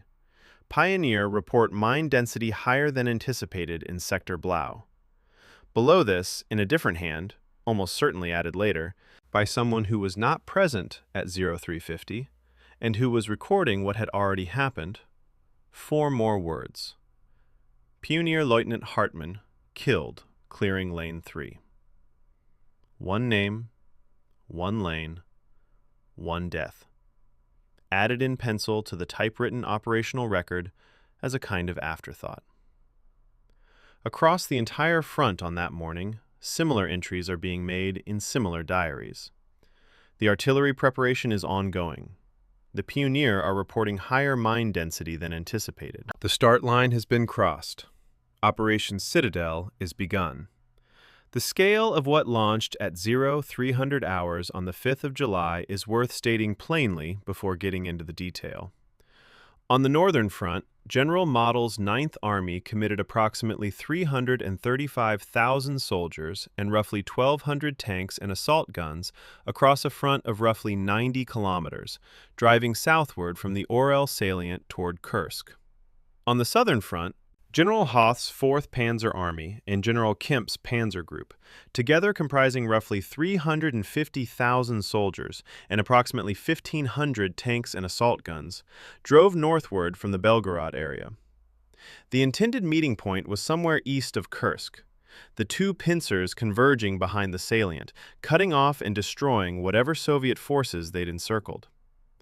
In terms of armored vehicle density, this was the largest concentration of mechanized force in the history of warfare up to that point. Nothing before it, and, as it would turn out, nothing after it would involve this many armored vehicles in this tight a space. And within the first hour, on most sectors of the front, it was in trouble. The Soviet counter-preparation bombardment that preceded the German assault by 40 minutes had done its work. Not comprehensively. Most of the damage it inflicted was to German psychological certainty rather than German hardware, and the assault divisions crossed their start lines roughly on schedule. But the disruption to fire support coordination was real. Several tank battalions moved forward without the artillery cover they'd been promised, because the counter-preparation had disrupted the German artillery timing sequences. In some sectors, the Pioneer mine clearance teams were already running behind schedule before the first attacking infantry moved. The tactical plan, armor following closely behind Pioneer mine clearance, with artillery suppressing the anti-tank gun positions ahead, required a precise coordination of timing that the counter-preparation had disturbed before it began. By 0700 hours, the average advance across the northern front was less than 3 kilometers, against a defensive system 300 kilometers deep. The southern front performed considerably better in the first 48 hours. The Waffen-SS divisions of the 2nd SS Panzer Corps, Leibstandarte, Das Reich, and Totenkopf, drove between 16 and 20 kilometers into the Soviet defensive system in the first 2 days, penetrating the 1st and 2nd Soviet defensive lines and creating a genuine crisis for Vatutin's Voronezh front command. This is the part of the Citadel story that the German could have succeeded argument rests on most heavily, and it's worth being precise about what that success actually looked like. 16 to 20 kilometers of advance against a defensive system 300 kilometers deep, at the cost of substantial armored losses and significant infantry casualties. Vatutin's immediate response was alarm. He contacted Stavka on the 6th of July, requesting permission to commit his operational reserve, the 5th Guards Tank Army, 793 tanks under General Rotmistrov, immediately. Stavka, following Zhukov's April guidance, refused. The reserve would not be committed until the German main effort was definitively identified. What reads, from the Soviet side, as iron-nerved operational discipline, reads, from inside the Southern Front combat, as Soviet defenses absorbing a serious blow. Both readings are accurate, simultaneously. The pioneer experience on the first day deserves detailed treatment because it's almost entirely absent from the popular narrative, which focuses on tanks and air power and command decisions. The combat engineers tasked with clearing mine lanes for the assault divisions were, by the standards of the entire Eastern Front campaign, among the most exposed soldiers on the field on the 5th of July. The Soviet mixed mine belts, wooden TMD-B mines interspersed with metallic TM-41s, defeated German magnetic detection equipment, forcing hand probing under direct fire. The clearance method, called Gassenschlagen, required 6-man teams working in pairs, 1 probing with a detection rod at 30-degree angles to the surface, 1 marking cleared ground with white tape, 2 providing local security and observation, 1 in reserve. Under safe, unhurried conditions, a team could clear a lane at roughly 1.5 meters per minute. Under fire, men instinctively flatten themselves, and flattening yourself while trying to maintain a precise 30-degree probe angle to detect an obliquely planted mine is not something the human body does reliably. In one pioneer platoon of the Das Reich Division, 11 of 24 men were casualties within the first 2 hours. Not from tank fire, not from aircraft, from the mines, and from the direct fire covering the mines. What the Ferdinands of the Ninth Army's northern assault experienced on day 1 reads, from the after-action reports, as an object lesson in the gap between design assumption and combat reality.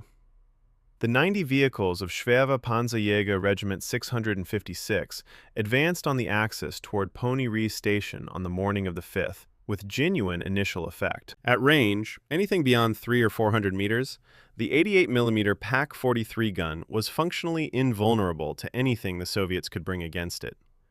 Soviet T-34 crews, whose 76mm shells were bouncing off the Ferdinand's 200mm frontal armor at those ranges, faced a choice between retreat and a mathematical certainty. The Ferdinands advanced. Soviet armored resistance at range melted in front of them, and then the Ferdinands got ahead of their supporting infantry. The infantry, trying to keep up while navigating Soviet minefields under fire, fell behind. And Soviet anti-tank teams, which had been briefed that the Ferdinands had no close defense weapons, began moving toward them. They worked in pairs or small groups, carrying demolition materials. They approached from angles and blind spots. The Ferdinand, which could defeat any tank on the battlefield from 500 meters, couldn't stop a man on foot at 20 meters. I find it genuinely striking, when I cross-reference the German company-level records with the divisional summaries, how much information is lost as battlefield reports travel up the chain of command. The 3rd Panzer Division Company Diary records Hartmann killed clearing Lane 3 and advance delayed. The divisional summary for the same period records progress achieved against fierce resistance, objectives approaching. The corps-level summary records assigned objectives reached on schedule in most sectors. By the time information from the mine-clearing teams in Lane 3 had been processed through 3 levels of command, Hartmann's death and the mine density problem that killed him had been abstracted into fierce resistance and then into schedule. There is nothing dishonest about this. Exactly. Military reporting at each level necessarily aggregates and simplifies the level below it, but the aggregation has consequences. Commanders at higher levels, reading the summaries, had a systematically more optimistic picture of the battle than the men in the lane had. And that optimistic picture would shape the decisions made in the following days. The end of Day 1 assessment, as recorded in the OKH War Diary, attempts a careful balance of the day's results. The Southern Front had made meaningful progress. The Northern Front had made almost none. Certainly nothing approaching the rate of advance needed to converge with the southern pincer before Soviet reserves could be committed. Taken together, the symmetrical pincer that Citadel required was already, on the first evening, showing an asymmetry that threatened the entire operational concept. The German High Command's analysis identified the counter-preparation bombardment as the primary cause of the Northern Front's difficulties, and expected that normal rates of advance would resume as the disruption of that bombardment faded. It was a reasonable analysis of an incomplete picture. What the analysis didn't account for, couldn't yet account for, because the full depth of the Soviet defensive system hadn't yet been contacted, was that the counter-preparation had contributed to the delay, but it hadn't caused it. The cause was in the ground, the mines, the guns, the 8 lines. It would take several more days of fighting before that distinction became clear at the command level. By the evening of the 5th of July, the German assault had consumed approximately 12,000 tons of artillery ammunition, roughly 40% of the total pre-positioned stockpile for the entire operation, burned in a single day. Supply officers doing that arithmetic that evening were looking at a logistics trajectory that pointed, within 10 to 12 days, at an artillery force that had run out of shells. The ground attack aircraft of the Luftwaffe had flown intensive support missions throughout the day. The total Luftwaffe sorties on the 5th of July numbered in the thousands. But Soviet air defense and Soviet fighter cover had been far heavier than anticipated, and German aircraft losses were accumulating. The Pioneer were reporting mine densities that were slowing clearance rates to fractions of what the operational plan had assumed. And in the northern sector, the grain elevator at Ponyri station, a concrete structure that would become the subject of its own brutal chapter in this story, was still in Soviet hands. There is something in the documentary record of the 5th of July that I keep returning to. It isn't the casualty figures, though those are significant. It isn't the operational assessments, though those are revealing. It's a small detail in one of the pioneer unit histories for the Das Reich Division. A note about a mine-clearing team that cleared a lane through a Soviet minefield, marked it with white tape, and then discovered, when the follow-on infantry advanced through the lane, that someone had moved the tape during the night.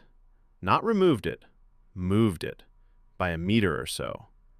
The lane itself was unchanged. But anyone following the tape markers, rather than the actual cleared strip, found themselves stepping off the safe ground.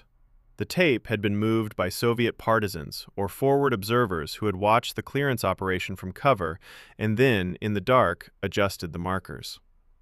The cleared lane was still there. It was just no longer where the tape said it was. It's a small thing, in the context of a battle involving nearly 1 million soldiers and thousands of armored vehicles. But it says something true about the nature of this particular battlefield. Nothing on it was exactly where it seemed to be. Chapter 7. Ponyri, the Forgotten Stalingrad. The 7th of July, 1943. Somewhere inside the battered administrative building that the Soviet 307th Rifle Division was using as a forward command post near Ponyri Station, a daily operational report was being typed. The typewriter ribbon was running thin. The characters were fading at the edges, which is how you can tell it was the real document and not a later copy. The report covered the events of the 9th of July, and most of it was the standard bureaucratic accounting of a formation under sustained assault, units engaged, ammunition consumed, casualty figures by category. But buried in the middle of the 3rd page, between an ammunition request and a personnel report, was a single sentence that has stayed with me since the first time I encountered it. Building number 6, the grain elevator on the northern side of the station complex, had changed hands 4 times between 0730 and 1700 hours. Current status? Contested. 4 times in less than 10 hours. A single building.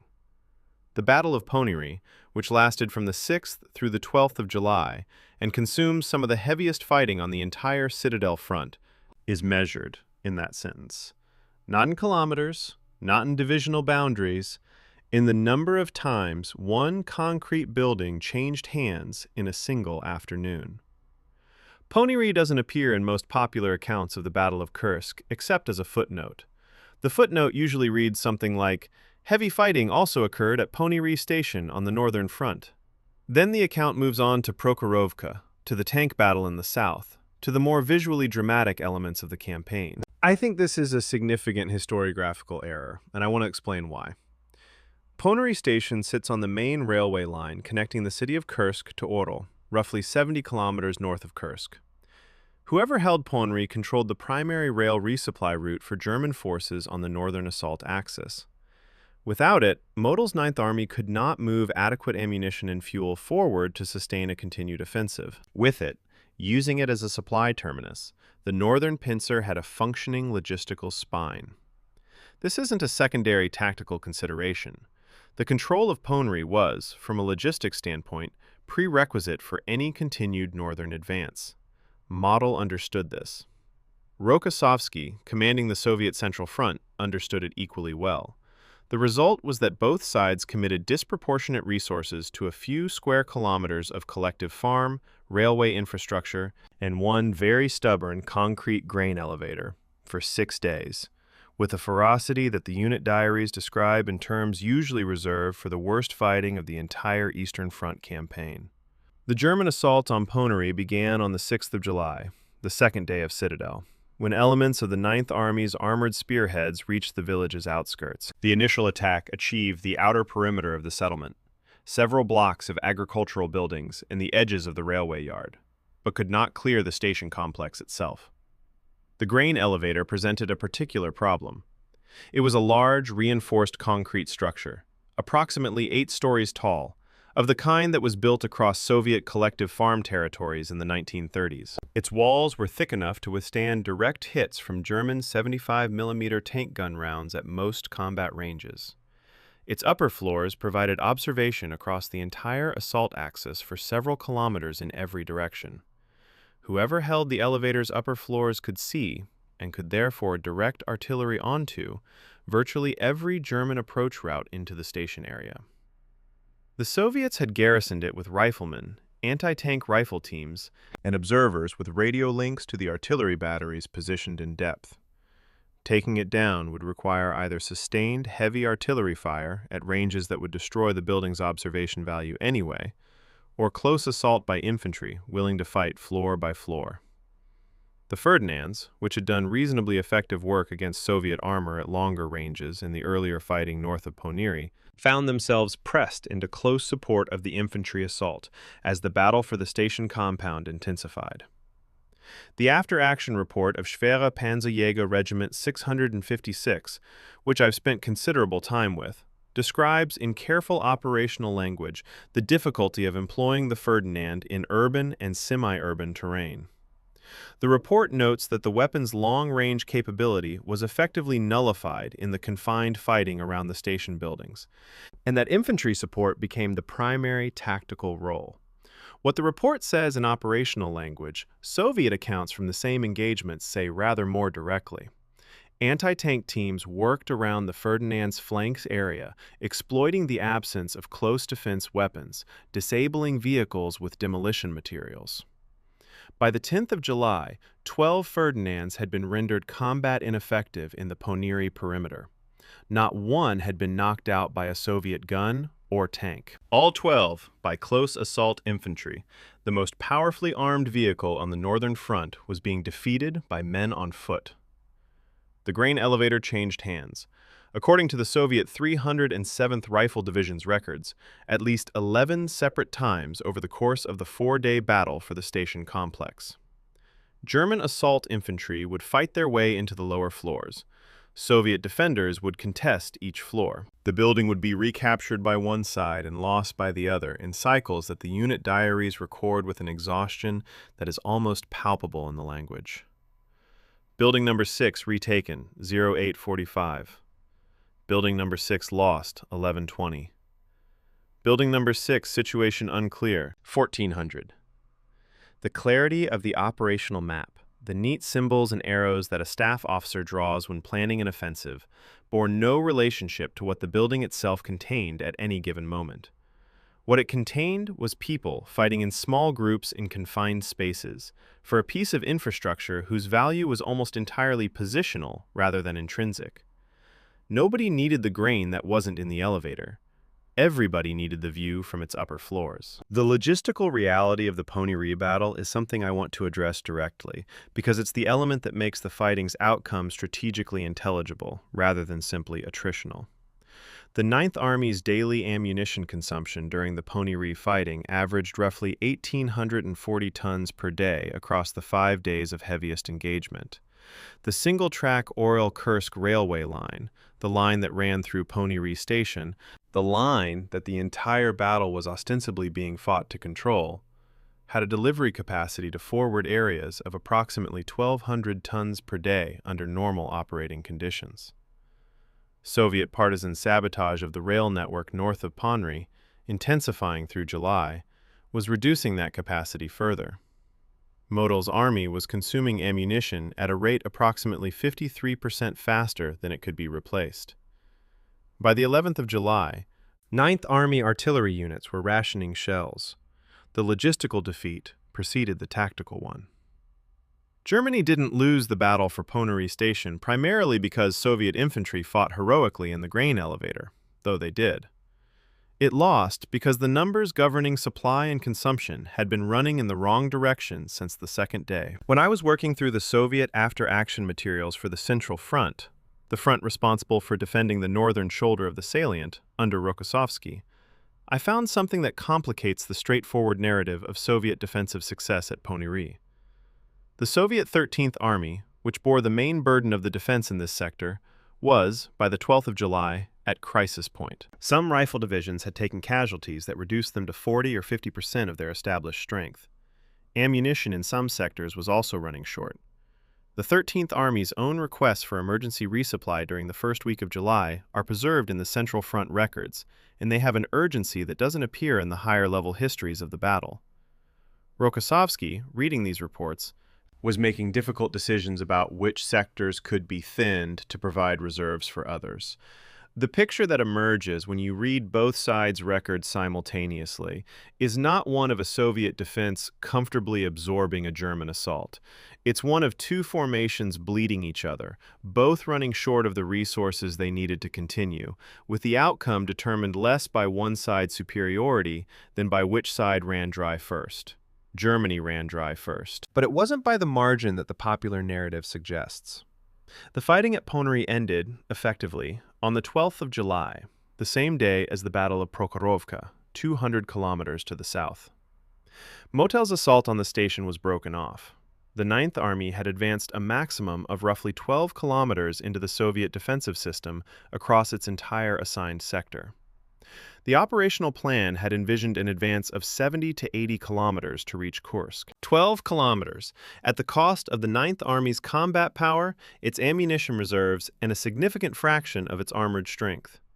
The northern pincer of Operation Citadel was, functionally, finished. Not dramatically. There was no single moment of collapse, no decisive reverse. It simply ran out of the capacity to do what it had been asked to do. The grain elevator at Ponyri, which had changed hands 11 times over 4 days, was in Soviet hands when the fighting stopped. Ponyri Station was in Soviet hands. The railway line running through it was in Soviet hands, and the Ninth Army had no more shells with which to contest any of it.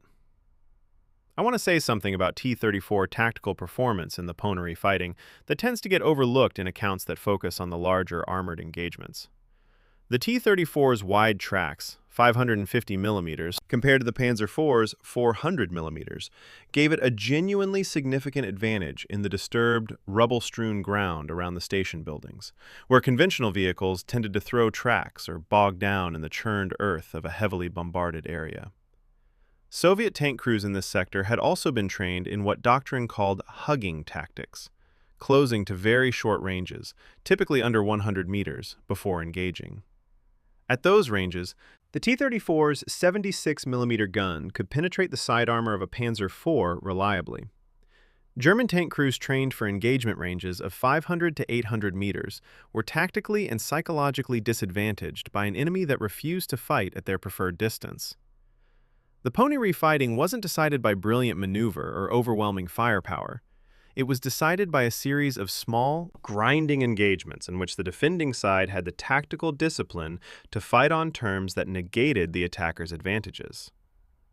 The last entry in the 307th Rifle Division's Ponyri operational log that I want to mention isn't dramatic. It's dated the 12th of July, evening. It records that German pressure on the station complex had significantly decreased during the afternoon. It notes that the grain elevator, Building Number 6, is in Soviet hands. It requests resupply of 76mm anti-tank ammunition and replacement infantry for 2 depleted companies. Then it lists the division's current effective strength, down roughly 40% from the 6th of July. The division that held Ponyri against 6 days of intense assault was, by the end of it, less than 2/3 of the formation it had been at the start. Victory and attrition aren't opposites on the Eastern Front. They're the same thing, experienced differently depending on which side of the line you're standing on. Ponyri stayed Soviet.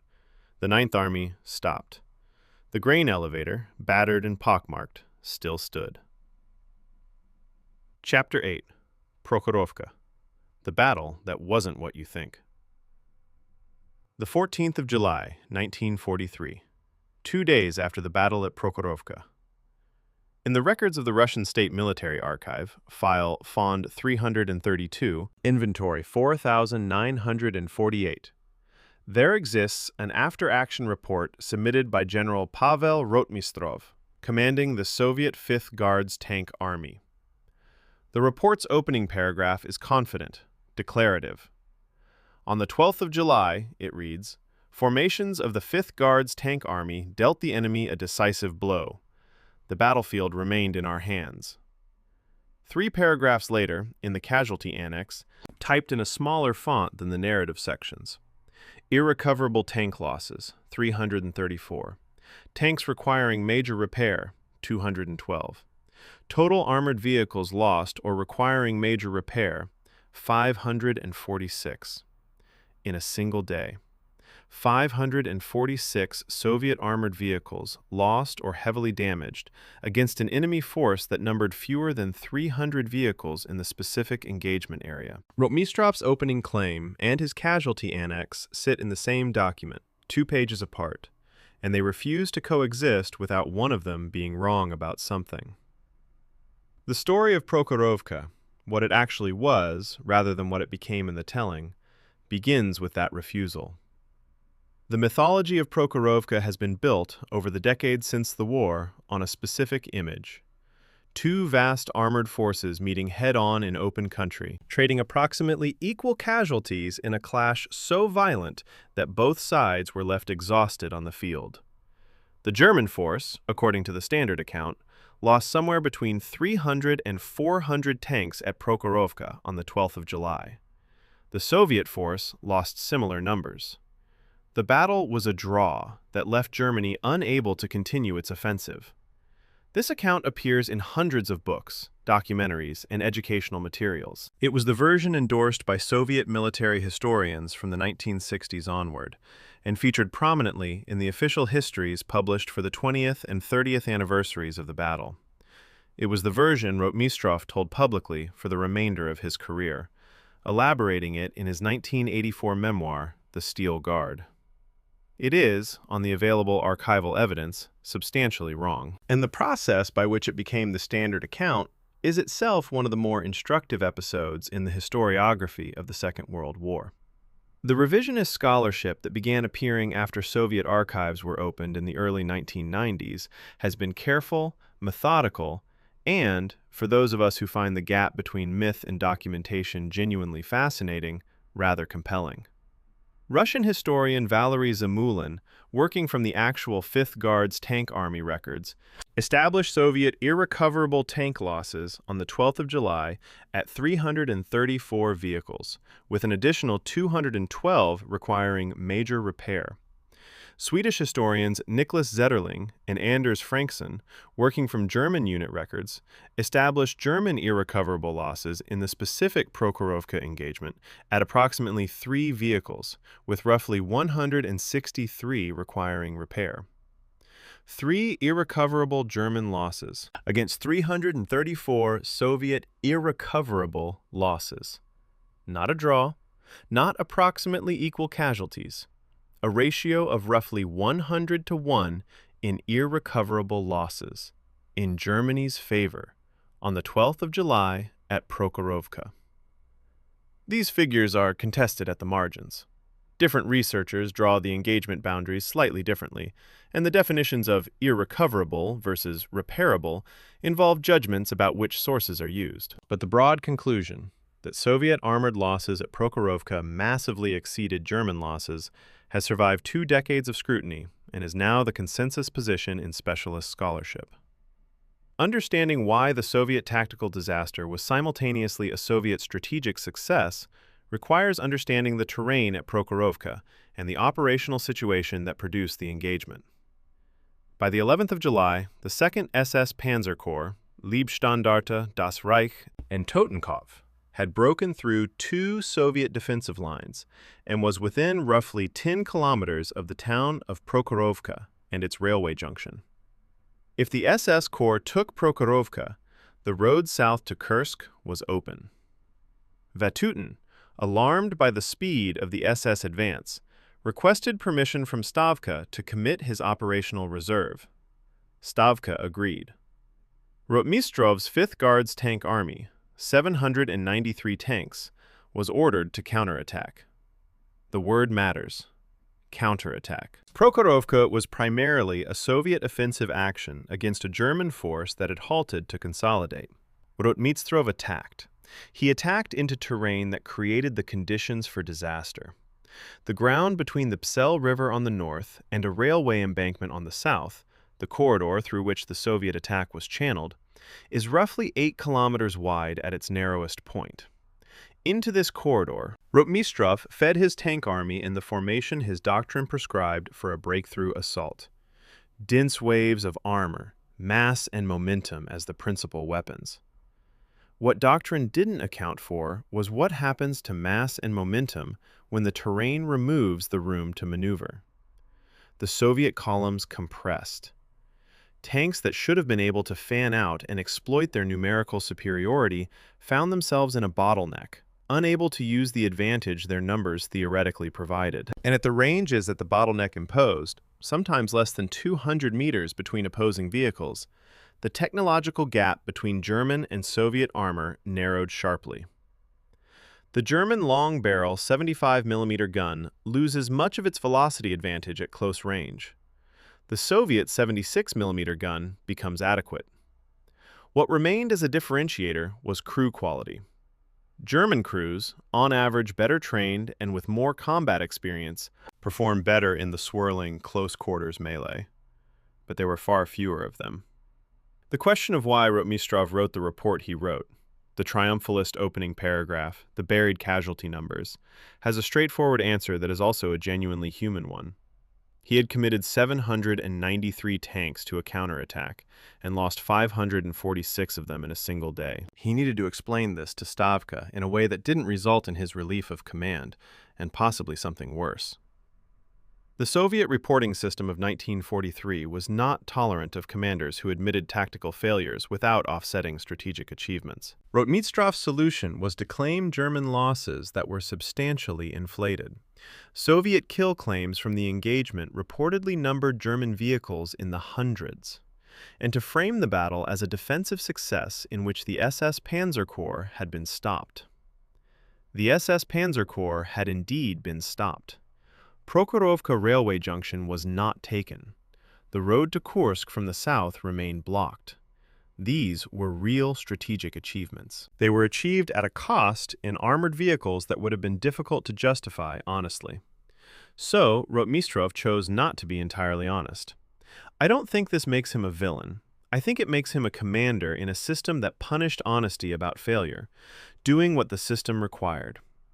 It fascinates me when I read Rotmistrov's report alongside the German 2nd SS Panzer Corps records for the same day, how precisely the two documents talk past each other. The German Corps records describe a day of intense defensive fighting against a massive Soviet armored assault, with significant Soviet losses inflicted at close range, the Corps line held, and casualties described as heavy but sustainable. The Soviet report describes a decisive blow dealt to the enemy, the battlefield held, and losses described in terms that are, demonstrably, approximately accurate for the Soviet side, but dramatically overstated for the German side. Both documents are describing the same battle. Both documents are accurate about their own side's achievement. The SS Corps did hold its line, and Prokhorovka Junction did remain Soviet. They disagree, comprehensively, about what the other side lost. The battle has two simultaneous documentary realities, and recovering the actual event requires reading both documents against each other, which is roughly what the post-Soviet historians have spent 30 years doing. The mythological version of Prokhorovka was constructed deliberately for specific political purposes in the 1960s and 70s. The Soviet military histories published for the 20th and 30th anniversary commemorations of the battle established the inflated German loss figures as official record, and those official figures then entered the secondary literature. Western historians, without access to Soviet archives, cited Soviet official histories, which were then cited by other Western historians as independent confirmation. The myth reproduced itself through the citation network. Zamulin, whose research methodically dismantled the inflated figures, reportedly encountered institutional pressure to moderate his conclusions when working with the Prokhorovka Museum's own archive in the early 2000s. He didn't moderate them. His book, eventually published and translated, reached approximately 8,000 English-language readers. The Soviet official history, with the inflated figures, was printed in roughly 1.2 million copies.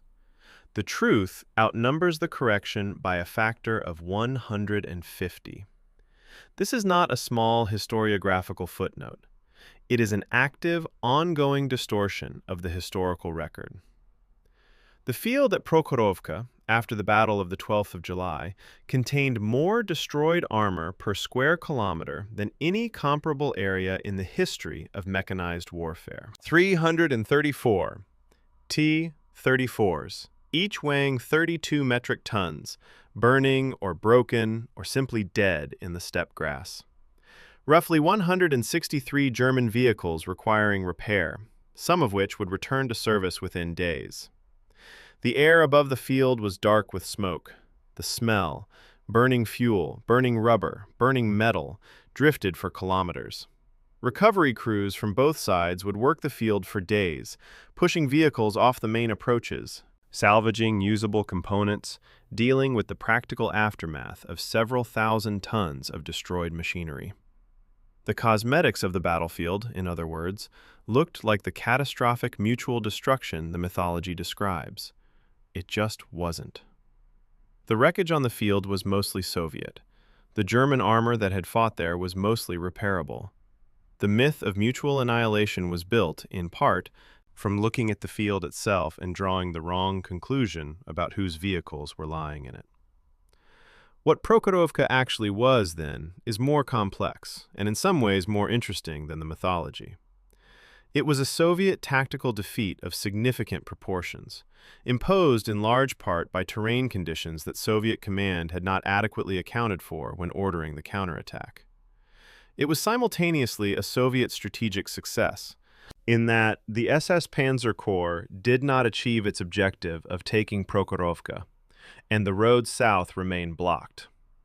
It was the moment at which the southern advance lost its forward momentum, not because the Germans were destroyed, but because the tactical situation on the 12th of July, combined with the strategic developments happening elsewhere on the same day, made continued advance toward Kursk impossible. And it was the occasion for one of the most consequential acts of historical myth-making in the entire war. A myth-making that Rotmistrov began with a typewritten report 2 days after the battle, that Soviet historians amplified over the following decades, and that the Prokhorovka Museum, as of the time of this recording, has still not corrected on its walls. Chapter 9. Hitler pulls the plug.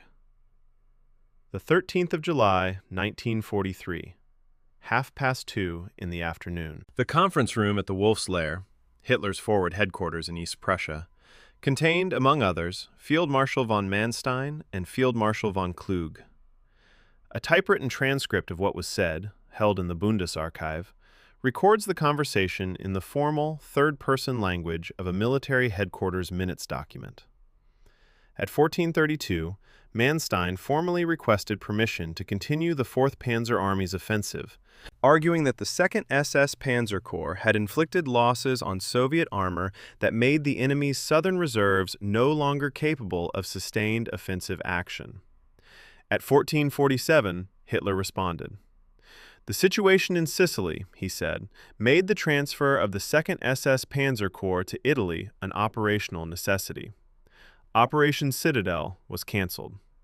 Manstein's request had been on the table for 15 minutes. Someone with a copy of that transcript, we don't know who, wrote in pencil in the margin beside Hitler's response a single word: Warum? Why? The answer to that penciled question takes rather more than a word. The Allied landings on Sicily on the 10th of July, Operation Husky, had produced an immediate alarm in the German High Command about the stability of Italy as a theater. The OKW war diary entries for the 10th and 11th of July showed genuine concern. German forces in Sicily were taking significant pressure from a landing force that had come ashore faster and with fewer difficulties than German planning had anticipated. Mussolini's government was visibly unstable. It would fall 12 days later, on the 25th of July, and German planners were beginning to calculate what would be required to defend the Italian peninsula if Italy itself changed sides. Hitler identified the 2nd SS Panzer Corps, then fighting south of Prokhorovka, as the force with the combat power and the transport infrastructure already arranged to move to Italy quickly. The cancellation of Citadel and the ordered transfer of the SS Corps were, in Hitler's logic, directly connected. Manstein's post-war memoir, Lost Victories, argues that Sicily was a pretext, that Hitler had already decided to cancel Citadel and use the Sicilian emergency as convenient justification. The OKW war diary records don't entirely support this reading. The Sicilian alarm was real, not manufactured. But I think Manstein is partially right. Hitler was inclining toward cancellation before Sicily happened, and Sicily provided the occasion to act on that inclination. Both things can be true simultaneously. Manstein's argument that the offensive should continue, that the SS Panzer Corps had bled the Soviet southern reserves beyond recovery, and that a resumed advance would produce the decisive results Citadel had promised, rests on an intelligence assessment that was, at a fundamental level, inaccurate. Manstein didn't know about the reserves Stavka had withheld. He didn't know that Zhukov's April strategy had explicitly preserved 2 additional reserve armies, the 27th Army and additional Guards formations, that had not been committed to the fighting. The German intelligence picture of Soviet armored strength in the southern sector, as of the 13th of July, was substantially optimistic. Had the offensive continued, these uncommitted Soviet reserves would have been fed into the battle as the SS Panzer Corps resumed its advance. The quantitative position, German mobile reserves of perhaps 400 operational tanks against Soviet uncommitted reserves of roughly 1,800, made the could-have-succeeded argument mathematically very difficult to sustain. You need a 3-to-1 advantage in operational mobile reserves to achieve viable breakthrough exploitation, according to the armored warfare theory of the period. Germany's available ratio was 1 to 4.5, in the wrong direction. What the German forces actually looked like on the 13th of July, rather than in Manstein's retrospective optimism, is documented in the 4th Panzer Army's own logistical summary for that date. German armored strength in the southern sector had fallen to approximately 60% of its 5th of July starting strength, Artillery ammunition reserves were seriously depleted, with resupply running behind consumption at rates similar to those we've already discussed for the Northern Front. Infantry divisions, which had borne the weight of the mine belt fighting in the first days, were at 50 to 65% strength. The operational capacity to mount a renewed advance existed. There were still tanks, still fuel, still soldiers willing to fight. But the capacity for a decisive breakthrough against uncommitted Soviet reserves was a different question. And the answer to that question, I think, was no. The debate about whether Citadel could have succeeded with earlier execution, the April or May launch that Manstein had initially preferred, has more substance to it. An April launch would have struck a Soviet defensive system that was significantly less complete than what the Germans actually faced on the 5th of July. But even that argument has a ceiling. Because the production reality, Soviet factories making tanks at roughly 1.5 times the German rate in 1943, set a strategic limit that no operational success could permanently overcome. The cancellation order went out on the evening of the 13th of July. German forces began transitioning to defensive posture within 36 hours. And almost immediately, the consequences of having committed everything to Citadel became visible. Operation Kutuzov, the Soviet counteroffensive against the Orel salient that we'll examine in the next chapter, opened on the 12th of July, the same day as Prokhorovka, before Citadel was even formally cancelled. Model's Ninth Army, whose reserves had been consumed in the Ponyri fighting, had almost nothing available to respond with. The cancellation of Citadel didn't restore German strategic initiative on the Eastern Front. It simply changed the nature of the problem, from an offensive bloodletting to a defensive one. The army that had driven into the Kursk salient on the 5th of July, expecting to encircle and destroy a major Soviet force, was, 2 weeks later, trying to prevent its own encirclement. I've read Manstein's Lost Victories perhaps a dozen times over the years, in different states of mind and with different levels of skepticism. And my assessment of it has settled into something that I think is fair, even if it isn't entirely charitable. The book is a masterwork of retrospective self-positioning. Manstein was a genuinely gifted operational commander, perhaps the most gifted on either side at the level of theater-scale mobile operations. His handling of the Third Battle of Kharkov in February and March of 1943 was, by almost any analysis, brilliant. But Lost Victories deploys that genuine operational brilliance as a kind of permanent excuse. Every German failure in the middle and late war becomes, in Manstein's telling, a failure that would not have occurred if Hitler had listened to Manstein more carefully and interfered with Manstein less often. The logical endpoint of this argument is that the Eastern Front campaign was lost not because Germany's strategic position was fundamentally impossible after 1942, but because one specific general was insufficiently listened to. That is a very convenient position for Manstein to hold, and it shaped Western historiography of the Eastern Front for approximately 30 years after publication. The transfer of the 2nd SS Panzer Corps to Italy, which Hitler ordered as the occasion for Citadel's cancellation, was itself a study in the costs of half measures. The Leibstandarte Division began the transfer process. Das Reich and Totenkopf did not. The rapid deterioration of the Northern Front caused by Operation Kutuzov meant they were needed urgently in the east, and the transfer was cancelled. The Corps headquarters and parts of the Leibstandarte's equipment and personnel eventually reached Italy. The bulk of the Corps' combat power never left the Eastern Front. Germany had initiated a logistics operation involving the movement of tens of thousands of men, thousands of vehicles, and roughly 20,000 tons of equipment across the European rail network, and then canceled it halfway through. The rail capacity consumed by the partial transfer was unavailable for operational supply on the Eastern Front. The Italy theater received insufficient reinforcement to materially affect the strategic situation in Sicily. The Eastern Front received insufficient reinforcement to stabilize the line. The decision achieved nothing definitive in either theater and cost Germany's logistics network several weeks of disrupted capacity. Something in the documentary record for these days, the 13th and 14th of July, that I keep returning to is a detail that appears in the 4th Panzer Army's engineering reports rather than in the command discussions. German combat engineer units in the Prokhorovka area, beginning on the 13th of July, received orders to begin constructing field defensive positions, anti-tank ditches, gun emplacements, wire entanglements, along the ground their assault formations had taken in the previous week. This is the work of armies that are no longer attacking.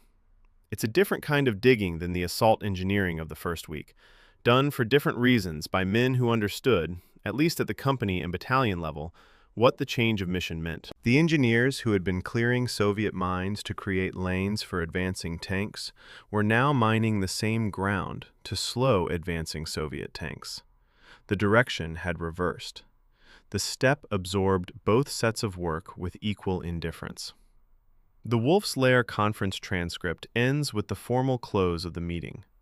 Manstein left to return to his headquarters.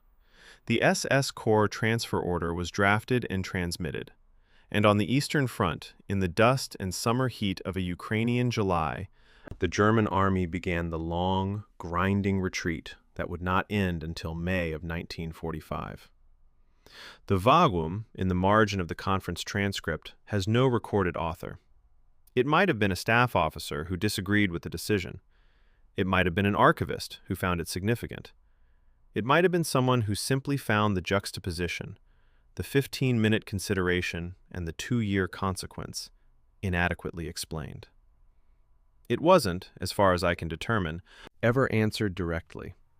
Some questions in the archive remain exactly as the pencil left them. Chapter 10.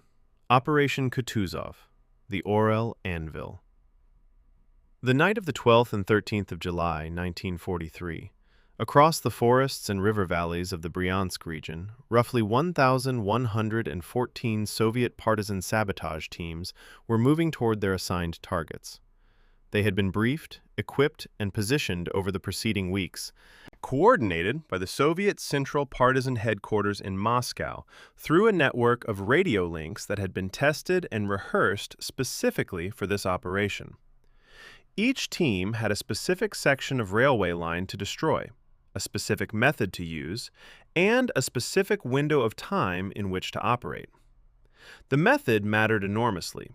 These teams had been equipped not with the older charges that bent rails, which German repair crews could straighten in 4 hours, but with the newer undersleeper demolition charges that destroyed both rail and foundation beds simultaneously, requiring complete reconstruction rather than simple rail replacement.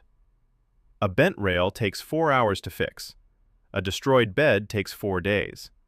At approximately 1 in the morning, across roughly 1,200 kilometers of railway lines feeding into the German positions in the Orel Salient, 1,114 sections of track were demolished simultaneously.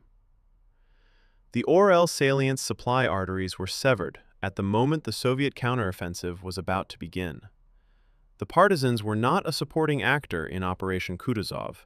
They were its opening movement. The standard narrative of Operation Kutuzov, the Soviet offensive against the German-held Orel Salient that launched on the 12th of July and culminated in the liberation of Orel on the 5th of August, tends to foreground the armored advance and the battle of encirclement that gradually tightened around Model's Ninth Army. That's understandable. The operational sweep of the counteroffensive is genuinely impressive, and the armored fighting deserves the attention it receives. But the partisan rail interdiction that preceded and accompanied the ground assault is, to me, the element of Kutuzov that most clearly demonstrates how thoroughly Soviet operational planning had evolved since the disasters of 1941. The Central Partisan Headquarters, an organization that had not existed at all before May of 1942, established barely 14 months before the Kutuzov operation, was coordinating a continental-scale sabotage program with the timing precision of a conventional artillery preparation. That's an extraordinary institutional development compressed into an extraordinarily short period. 1,114 demolitions in a single night, timed to the hour to coincide with the opening of a ground offensive, is not something that happens by accident. It is the product of months of planning, logistics, communications infrastructure, and training, conducted entirely in occupied territory under constant German security pressure. The German Railway Directorate East's damage report, covering the 13th of July, is one of the documents I find most revealing in the entire Kutuzov archive. 3 primary rail routes into the Orel salient are listed as non-operational due to partisan demolition. Estimated repair times range from 4 to 11 days for individual routes. Ammunition and fuel supplies to forward units are listed as suspended until Route A restoration complete. This document was generated not by a partisan headquarters or by a Soviet operations staff. It was generated by German bureaucrats trying to manage a logistics system that was suddenly failing in multiple places simultaneously. The damage report's language is dry and administrative, but between its lines is the operational reality. Model's Ninth Army, already depleted by 10 days of intense offensive fighting around Ponyri, was now cut off from its main supply arteries at the precise moment when 3 Soviet fronts were about to attack it. The armored spearheads of Kutuzov drove into defenses that were already running low on ammunition they couldn't replace. 3 Soviet fronts, elements of the Bryansk Front, the Western Front, and the Central Front, attacked the Orel salient on the 12th of July from north, east, and south. The initial assault by the Bryansk Front achieved a penetration of roughly 25 kilometers on the first day, significantly faster than Germany's Citadel assault had managed against the Kursk salient in the same period. The comparison is instructive. The Kursk defenses had been built specifically to receive and absorb an armored offensive, 8 lines deep, with mine densities and gun densities calculated from detailed intelligence about the attacking force. The German defenses in the Orel salient had been built by an army that expected to be attacking toward Kursk, not defending from the east. The defensive depth was inadequate. The mine densities were a fraction of what the Soviets had constructed in the Kursk salient. Model's forces had been arranged for offensive action, and rearranging them under fire for an entirely different mission, receiving simultaneous attacks from multiple directions while cut off from adequate resupply, was a problem of a different order than anything the German planning for Citadel had considered. Model requested permission to withdraw from the Orel salient on the 15th of July, 3 days after Kutuzov opened. The tactical logic was plain. The salient was indefensible under pressure from 3 directions simultaneously. The supply lines were compromised, and an orderly withdrawal, while the formation still had coherence, would preserve the combat power that a fighting retreat later would destroy. Hitler refused. Model requested again on the 18th of July. Hitler refused again, citing Orel's symbolic importance. The city had been in German hands since October of 1941, and its loss would be a propaganda reverse of significant proportions. The tension between tactical necessity and political symbolism that had already doomed the Sixth Army at Stalingrad was playing out again, on a smaller scale, in the Orel salient. By the time Hitler authorized a withdrawal on the 26th of July, the window for a clean retreat had narrowed substantially.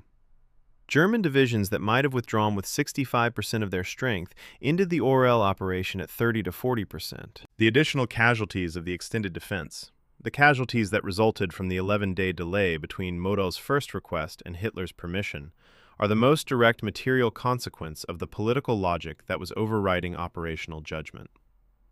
When I was cross-referencing the railway demolition figures from the partisan operation with the Ninth Army's supply records for the same period, I found myself spending time on a detail that isn't in any of the operational histories I've read.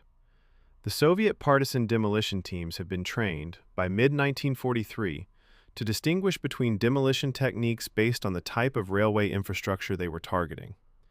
Main lines with heavy ballast beds required the undersleeper charges that destroyed the foundation.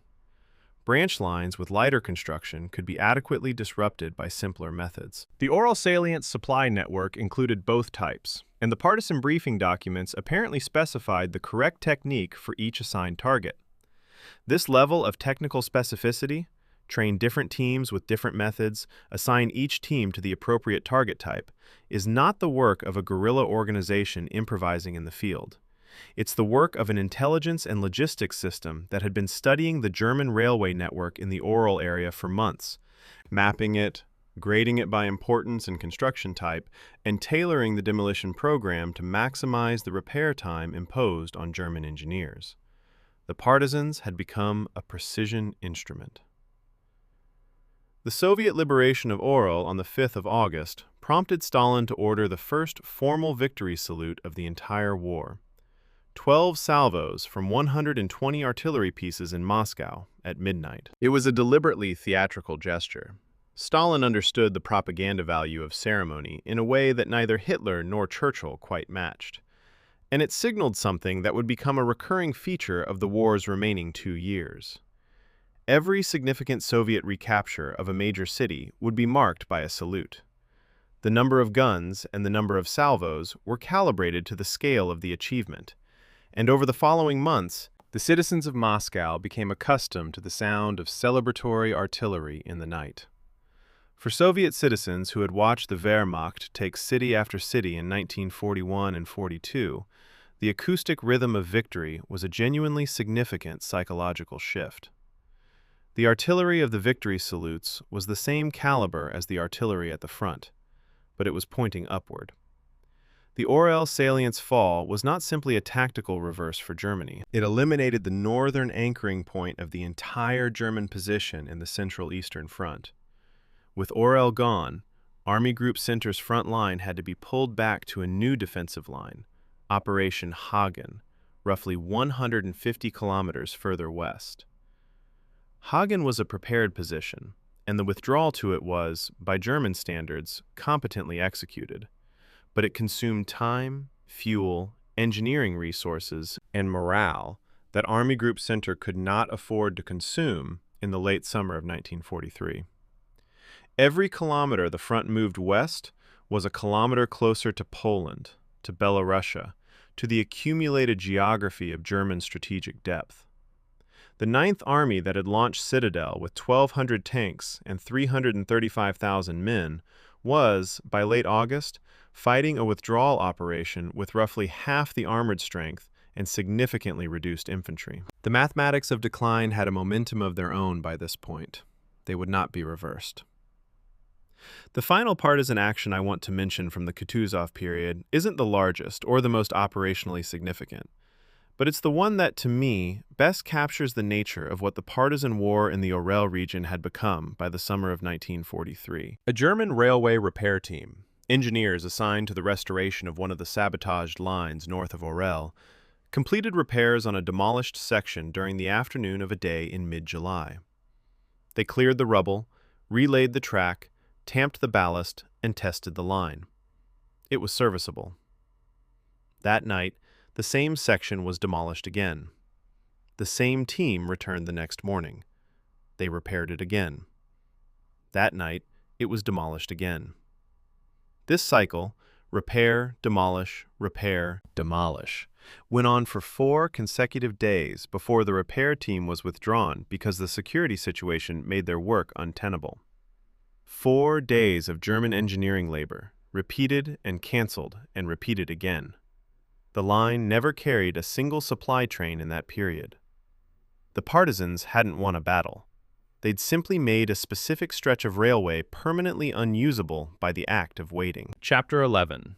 The Human Cost. Letters that were never sent.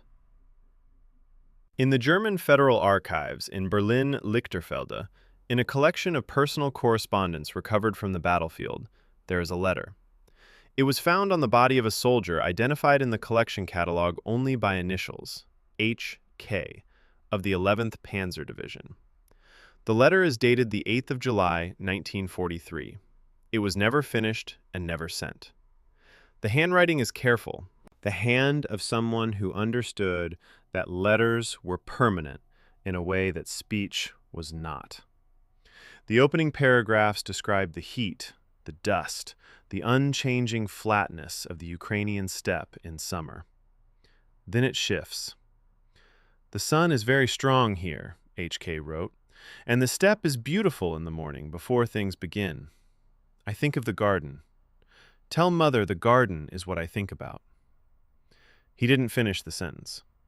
Below the last completed line, in a different ink, the ink of someone else's pen, 4 more words have been added.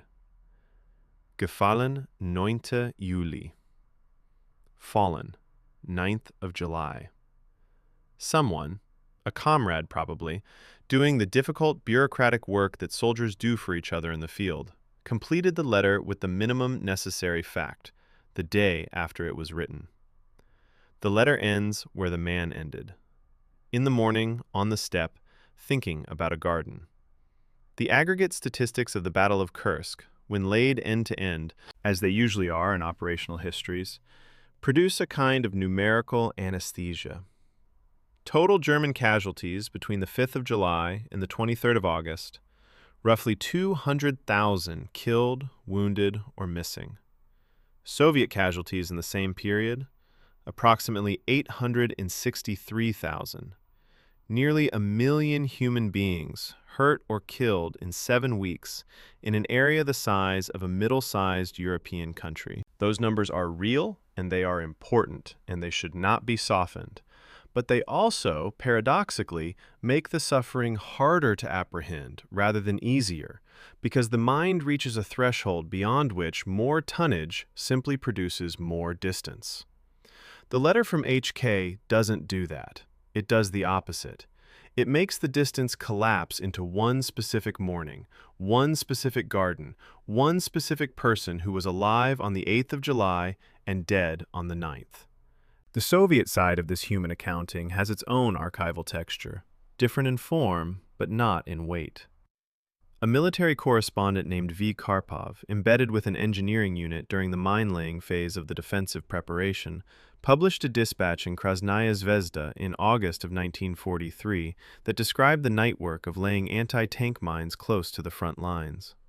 The detail I find most striking in Karpov's piece is not about the mines themselves. It's about the silence.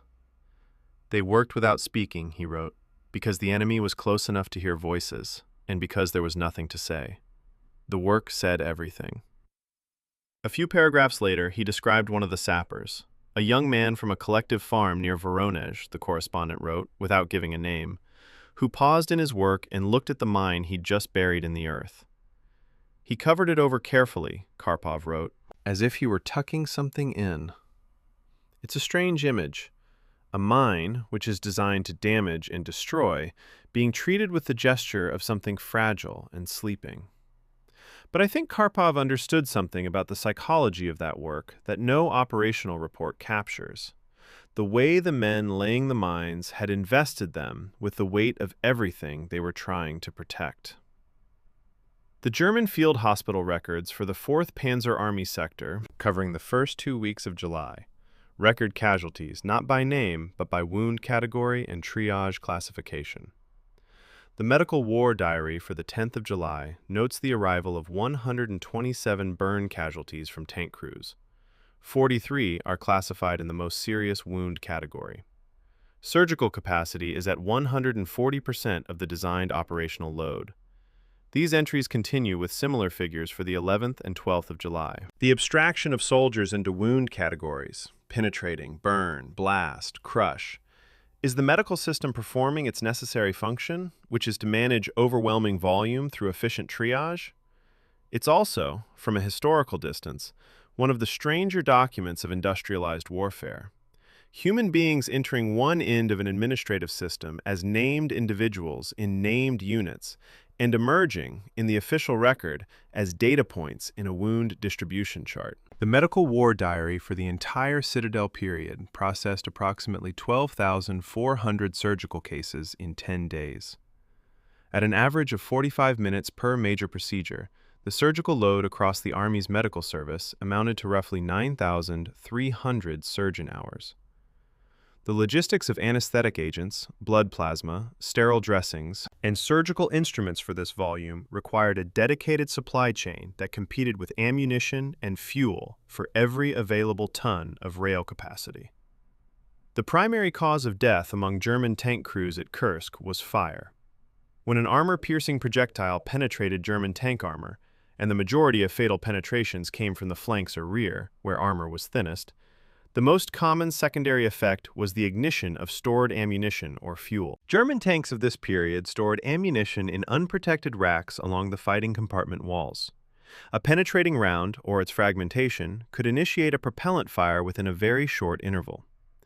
Crew survival from such fires was, by post-war analysis, approximately 30%. The escape hatches on Panzer IV and Panzer III tanks required between 8 and 12 seconds to open from inside. The interval between ignition and fatal temperature was typically 4 to 6 seconds. The mathematics here don't need elaboration. They need only to be read and allowed to land. A woman named Vera Ilyinichna Semyonova, living in Kursk city during the battle, inside the salient but behind the front line, not a combatant, wrote a letter to her son sometime in early July of 1943. The letter is preserved in the Kursk Regional Archive. The location of her son's unit has been censored out of the letter, routine wartime practice. She describes the sound of aircraft overhead for 2 consecutive days, and the local instruction to go to the cellars during alerts. "I went once," she wrote, "but felt worse there than in the house. The house has windows, at least." It's a remark of almost startling ordinariness, the preference for a room with windows over a safe shelter, because the windows are connected to the world. Vera Semenova wasn't fighting. She was simply living in a city around which one of the largest battles in history was being organized, with windows. When I think about what documents like Vera Semyonova's letter or HK's unfinished note actually are, their function in a historical account of a battle, I find myself returning to a distinction that a Soviet veteran, Semyon Morozov, made in an interview recorded in the early 1990s. Morozov had driven a T-34 at Prokhorovka, and after more than 40 years, he was describing what it had done to him. Not physically, he'd survived physically largely intact, but he described being unable to tolerate loud, sudden noises for 3 years after the battle. A door slamming would send him to the floor. His wife thought he was behaving strangely. He never explained it to her. "I still haven't," he told his interviewer. "I'm telling you instead." What Morozov was describing, the heightened startle response, the avoidance of the crowded account, would be recognizable to any modern clinician as a trauma response. In the Soviet Army of 1943, it had no clinical name. Soldiers exhibiting persistent disruptions of normal function after combat were frequently processed as disciplinary problems rather than medical ones. The system didn't have a category for what Morozov had, so he carried it privately, for decades, until a researcher with a tape recorder sat across from him in a room somewhere and gave him the space to say it. The Memorial Society of Russia, the NGO that from 1988 to 2021 collected oral history testimony from Soviet war veterans, gathered more than 40,000 individual accounts from Eastern Front survivors, including a significant number from Kursk veterans. The accounts describe a consistent phenomenon that appears in roughly 30% of the Kursk testimonies that memorial scholars reviewed: the inability to integrate the scale of the battle into a coherent personal narrative. "I cannot explain it" appears repeatedly. Not, "I don't want to explain it," or "it is too painful to explain." Just, "I cannot." The scale was genuinely beyond the narrative capacity of individual experience. 3.5 million people, 13,000 tanks, 8,000 aircraft in an area the size of Switzerland over 50 days. The individual moved through this as through an incomprehensible weather event, making local decisions with local information, without access to the operational map that would have explained what the noise to the left and the column of smoke on the right actually meant in strategic terms. Most veterans of Kursk didn't experience the Battle of Kursk. They experienced their own specific patch of it, which was often just as violent and just as exhausting, and had, as a narrative shape, something closer to chaos than to a story. There is one more document I want to mention before this chapter closes. It isn't from a soldier, and it isn't from a civilian close to the front. It's from the Belgorod Regional Archive, an oral history taken sometime in the early 1990s from a woman identified in the archive's index as M.G. Shulga, who was 14 years old in August of 1943 when Soviet forces entered Belgorod during Operation Rumyantsev. She described watching tanks drive into the city. Her family had gone to the street with flowers, she said, a Soviet custom at liberations, which had become a kind of civic ritual by 1943. We ran out with flowers, she told the interviewer. But the soldiers did not look like men who had won something. They looked like men who had survived something. There is a difference. She was 14. She had probably never been to a city before that was being liberated. And she understood instinctively the distinction that 50 years of official commemoration has worked very hard to obscure. That there is a difference between winning and surviving, and that the men driving those tanks had done a great deal more of the second than anyone's victory narrative was going to acknowledge. I think she was right. I think she was more right, looking at those tanks, than most of the histories that have been written about them. Chapter 12. Operation Rumyantsev, the Southern Hammer. The 3rd of August, 1943, 0500 hours. In the operational diary of the Soviet Steppe Front, the entry for this morning has the compressed urgency of a document written by someone who knows that what is happening outside the window is going to require a great deal of paper later. 0500. Artillery preparation commenced. 0800. 6th Guards Army reports first defensive line penetrated. 0900. Tank armies ordered forward. 9 words on a clock face, from the opening barrage to the commitment of armored exploitation forces. 9 words spanning 4 hours of the most professionally executed Soviet offensive operation of the entire Kursk campaign. The Germans had needed 7 days, and the entire weight of their southern armored force to achieve comparable penetrations against the Kursk defensive system. The Soviets at Belgorod needed 4 hours. The direction of the learning curve, between July and August of 1943, is visible in that arithmetic. Operation Rumyantsev, formerly the Belgorod-Kharkov Strategic Offensive Operation, was the southern counteroffensive that Zhukov's April strategy had always envisioned as the second half of the Kursk strategic sequence. While Kutuzov destroyed the German position in the Orel salient to the north, Rumyantsev would drive through the German positions south of the Kursk salient, capture Belgorod and Kharkov, and eliminate Army Group South's operational reserve. The force committed to Rumyantsev was formidable by any standard.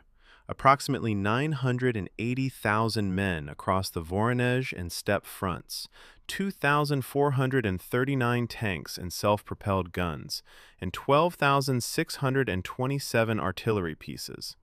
Against a German 4th Panzer Army that was already depleted from Citadel, that lacked the defensive depth it hadn't needed to build when it expected to be attacking, and whose reserves were now urgently needed in 2 places simultaneously: the Orel withdrawal to the north and the Belgorod front to the south.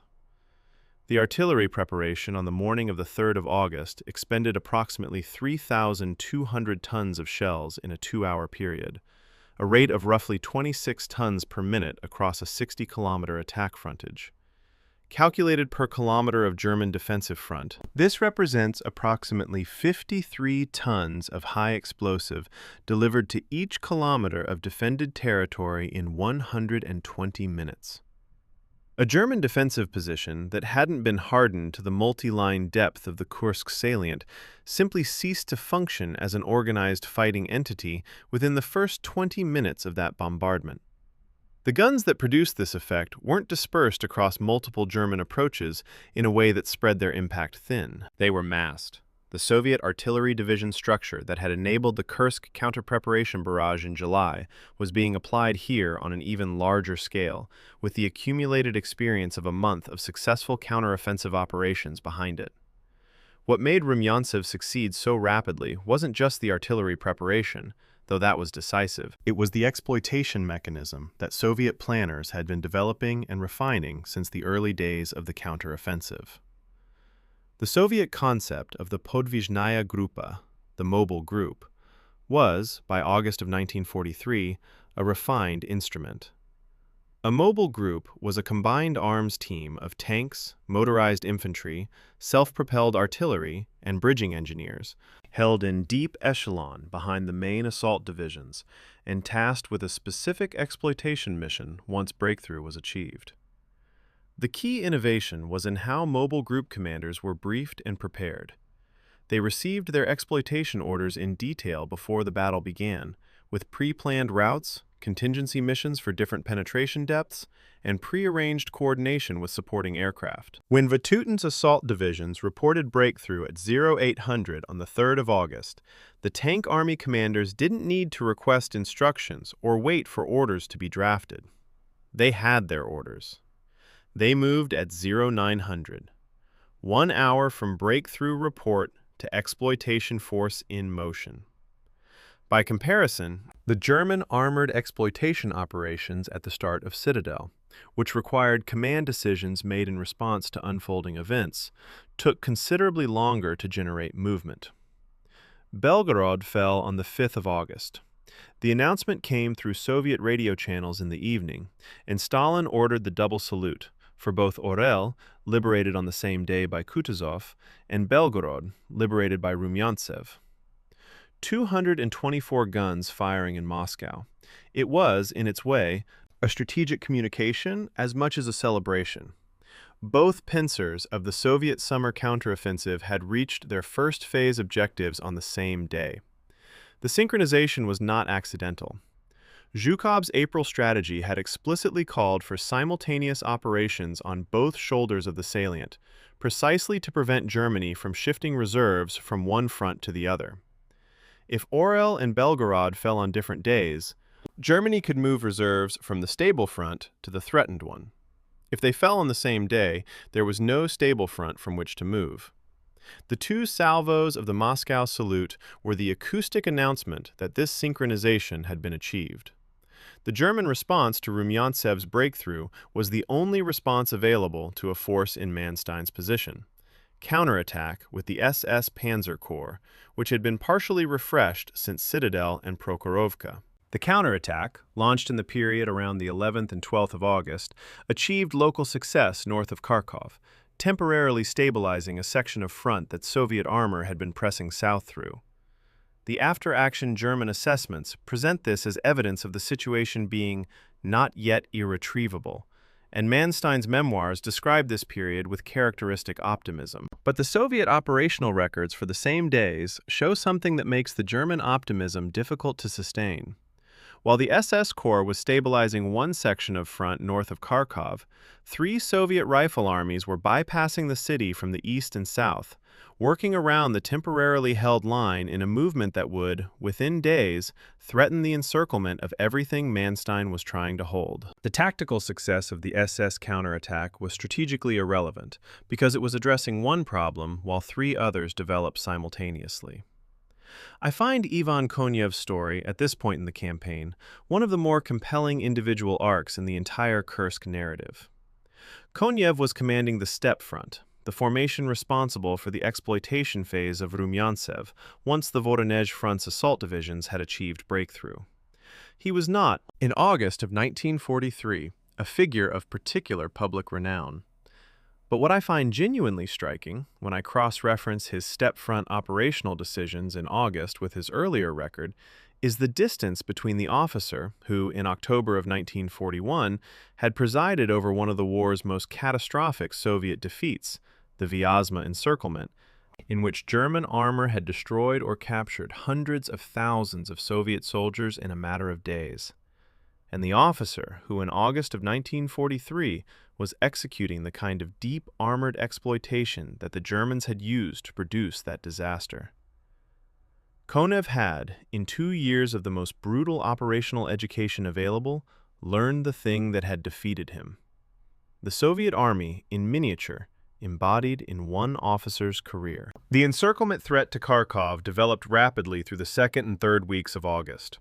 Soviet mobile groups driving south and east of the city cut the railway lines that represented Germany's last reliable supply route into the urban area.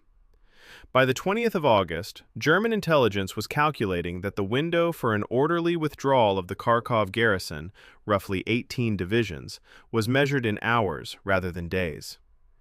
Hitler's standing order was to hold the city. The order came with the same language that had accompanied the Stalingrad siege: to hold at all costs, to make the city a fortress, to defend to the last. General Otto Wöhler, commanding German forces in the Kharkov area, read his situation reports on the evening of the 22nd of August and made a decision. He ordered a withdrawal. It was, technically, a tactical adjustment within his command authority. It was, in substance, a choice of his soldiers' lives over a city that could not be held. The withdrawal began at 2200 hours on the 22nd. Kharkov was entered by Soviet forces at 0400 on the 23rd of August, 1943. It was the fourth time the city had changed hands since 1941. The date, the 23rd of August, became the conventional endpoint of the Battle of Kursk, 50 days after the German assault opened on the 5th of July. In those 50 days, Germany had launched its last major strategic offensive on the Eastern Front, consumed the armored reserves it had spent the winter rebuilding, lost the operational initiative it had never fully recovered since Stalingrad, and retreated an average of between 150 and 200 kilometers from its pre-Citadel positions. The Steppe Front operational diary recorded the liberation of Kharkov in its characteristic terse style. Time of entry, units involved, city secured. No rhetoric, no triumph language, just the facts of a job completed. After the entry, a blank space. The diary needed to be ready for the next day's operations. Chapter 13. Kharkov, the Fourth Battle and the End of the German East. The 22nd of August, 1943. Somewhere in the German command structure responsible for the Kharkov area, two documents exist simultaneously on the same administrative layer. The first is a teleprinter message from higher headquarters, bearing Hitler's explicit instruction, "Hold Kharkov." The language is unambiguous, the authority is absolute, and it carries the weight of a command structure in which disobedience, even tactically justified disobedience, had historically carried consequences that extended well beyond a formal reprimand. The second document is a withdrawal order, signed by General Otto Wöhler, commanding German forces in the area, instructing all formations to begin a phased withdrawal at 2200 hours. Between these two documents, one ordering defense, one ordering retreat, lies a decision that saved approximately 200,000 German soldiers from encirclement and probable destruction, and that has received almost no attention in the popular history of the Eastern Front. Wöhler is not a name that appears in most accounts of the Kursk campaign. He doesn't have the memoir-generated prominence of Manstein or the legendary status of Model. He was a professional soldier who read his situation reports carefully, calculated that holding the city meant losing the army, and chose the army. He did it quietly, and it worked, and he went back to running his command. The city of Kharkov had been a contested prize since October of 1941. It had been taken by German forces in that first terrible autumn of Barbarossa, recaptured by Soviet forces in May of 1942, lost again to the Wehrmacht in May of that same year in the Second Battle of Kharkov, one of the most costly Soviet defeats of the entire war, and then retaken by Manstein's forces in the Third Battle of Kharkov in March of 1943, which had stabilized the southern front after Stalingrad and contributed directly to the creation of the Kursk salient. 4 changes of hands in less than 2 years. Each exchange had been purchased at cost measured in tens of thousands of lives and in the systematic destruction of the city's physical fabric. By August of 1943, Kharkov had lost approximately 70% of its pre-war building stock to the accumulated damage of repeated battles, occupation, and the deliberate destruction that attended each change of control. The city that Soviet forces entered for the fourth and final time on the 23rd of August was not the city that German forces had taken in October of 1941. What remained was largely rubble, with streets running through it. The strategic context of the Fourth Battle of Kharkov was shaped by the speed of Rumyantsev's advance in the first 3 weeks of August. Soviet mobile groups from the Voronezh and Steppe fronts had driven south and east of the city with a rapidity that German defensive planning had not anticipated, cutting the rail lines south of Kharkov and threatening to close the encirclement ring around everything inside the city perimeter. The German garrison, approximately 18 divisions, in varying states of combat effectiveness after the Citadel fighting, faced a situation that was geometrically familiar to anyone who had studied Stalingrad. A major city, German forces holding it against explicit orders to withdraw, Soviet armored spearheads cutting the supply lines. The differences from Stalingrad were that Wohler moved faster than Paulus had. The encirclement ring was not yet closed when he gave the withdrawal order, and Hitler's intervention was delayed long enough for the order to take effect. These differences were, for 200,000 German soldiers, the difference between captivity and a continued war. Wohler's withdrawal was made possible by a specific piece of German railway logistics that deserves mention precisely because it illustrates how much of military history is determined by unglamorous infrastructure decisions made long before any battle begins. German railway troops had pre-positioned a dedicated evacuation train at Kharkov South Station, 47 flat cars and 23 rolling stock carriages, held specifically as an emergency asset in case rapid withdrawal became necessary. Over approximately 6 hours of the withdrawal night, this train made 2 round trips out of the city, evacuating critical equipment and wounded personnel who couldn't move by road. The line was under intermittent artillery fire. The trips were made anyway. The pre-positioned train was not an improvisation. It was the product of a planning process that had, somewhere in its chain, an officer who anticipated that Kharkov might need to be evacuated quickly and made the arrangement in advance. That officer's name isn't in the histories, but the train ran.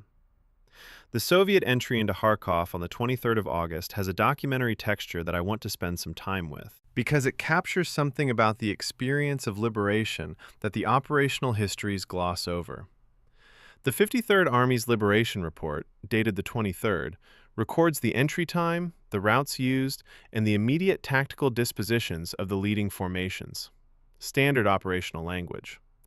But the oral history material from Kharkov civilians who were present that morning describes something that the operational report doesn't have a category for. M.G. Shulga, 14 years old, whose account we encountered in the previous chapter, remembered the tanks driving through streets that still had fires burning in some of the buildings. She remembered the soldiers' faces. They did not look like men who had won something, she said. They looked like men who had survived something. It's a distinction that the formal records can't make, because formal records are written by and for institutions, and institutions have no category for the difference between winning and surviving. The soldiers driving those tanks on the 23rd of August had been at Prokhorovka, had been in the mine belts on the 5th of July, had been in the grinding defensive fighting for 3 months before that. They had survived something. The city around them was evidence of what? The significance of August the 23rd in the context of the wider battle requires some careful handling, because the turning point language tends to get attached to it in ways that I want to examine rather than simply accept. The standard formulation is that Kharkov's final liberation on this date marked the decisive end of German offensive capability on the Eastern Front. That's broadly accurate, but the underlying mechanics are worth being precise about. Germany's strategic offensive capability on the Eastern Front had been effectively exhausted at Stalingrad in February of 1943. What Kursk eliminated, what the 50 days between the 5th of July and the 23rd of August consumed, was Germany's remaining ability to conduct sustained defensive operations that could stabilize the Eastern Front at any line west of the existing one. These are different thresholds, and conflating them produces a picture in which Stalingrad is insufficiently decisive and Kursk is excessively decisive. Both battles were necessary steps in the same process. Stalingrad ended German strategic possibility. Kursk ended German operational viability. The retreat that followed Kharkov's liberation wasn't caused by Kursk. It was the continuation of a process that Stalingrad had begun and Kursk had accelerated past the point of recovery. When I was working through the Army Group South records for August of 1943, trying to understand what Manstein's command actually had available for the defense of the Kharkov area, I kept being drawn back to a set of numbers that don't appear prominently in most accounts, the replacement figures. For each week of July and August, the Army Group South records show the number of trained replacements received from Germany to replenish the infantry divisions that had taken casualties in Citadel and Rumyantsev. The figures are consistently and significantly smaller than the casualty figures for the same periods. Germany was losing infantry faster than it was producing replacements. This wasn't a temporary imbalance caused by a particularly intense period of fighting. It was a structural feature of Germany's manpower situation by mid-1943. The combat divisions of Army Group South were getting smaller with every engagement, and the replacements being fed in were, on average, less experienced than the men they were replacing. The army that defended Kharkov in August was not a recovered version of the army that attacked in July. It was a smaller and less experienced version of it. The replacement deficit is visible in the records. It didn't improve. The 4 battles for Kharkov had left the city in a condition that will probably never be fully documented in human terms. Military records can count the building damage percentages and estimate the military casualties. They are less equipped to count the civilians who died during occupation, through deliberate action, through shortage, through the accumulated violence of repeated military operations over 2 years. Post-war Soviet estimates of civilian deaths in Kharkov during the occupation period are in the range of tens of thousands, but the uncertainty bands around those estimates are wide because the record-keeping during the occupation was deliberately incomplete, and the records that did exist were frequently destroyed before liberation. The rubble removal alone, roughly 12 million cubic meters of demolished building material by post-war engineering estimates, wasn't completed until 1950. 7 years of clearing up. The city that fought over is not the city that rebuilds. The rebuilding takes longer and costs more, and produces a different place than what was there before, because the people who would have built it aren't there, and the money that would have paid for it has been spent on the fighting. There's a single detail in the documentation of the German withdrawal from Kharkov that I want to end this chapter with. In the Army Group South War Diary entry for the 22nd of August, the night of the withdrawal, there's a note appended to the operational record in a different hand than the main text. It records that several German units, withdrawing through the western suburbs of the city, passed through a residential district where some of the buildings were still occupied by civilians. The civilians, according to the note, watched the columns pass in silence. No hostile act, no demonstration, just watching. The column moved through, the soldiers didn't stop, and the city passed from German to Soviet administration in the dark, in the early hours of the 23rd, with approximately 200,000 German soldiers moving west through it, and then past it, and then away from it, and the civilians standing at their windows watching them go. The entry doesn't editorialize. It just records that the watching happened. I find that silence, documented in a military operational diary as if it were a tactical observation, one of the most human things in the entire archive. Chapter 14. Was it really the turning point? The historiographical reckoning. There's a sentence that appears, in various formulations, in roughly 80% of the English-language histories of the Battle of Kursk. It goes something like this. Kursk was the decisive turning point of the Second World War on the Eastern Front.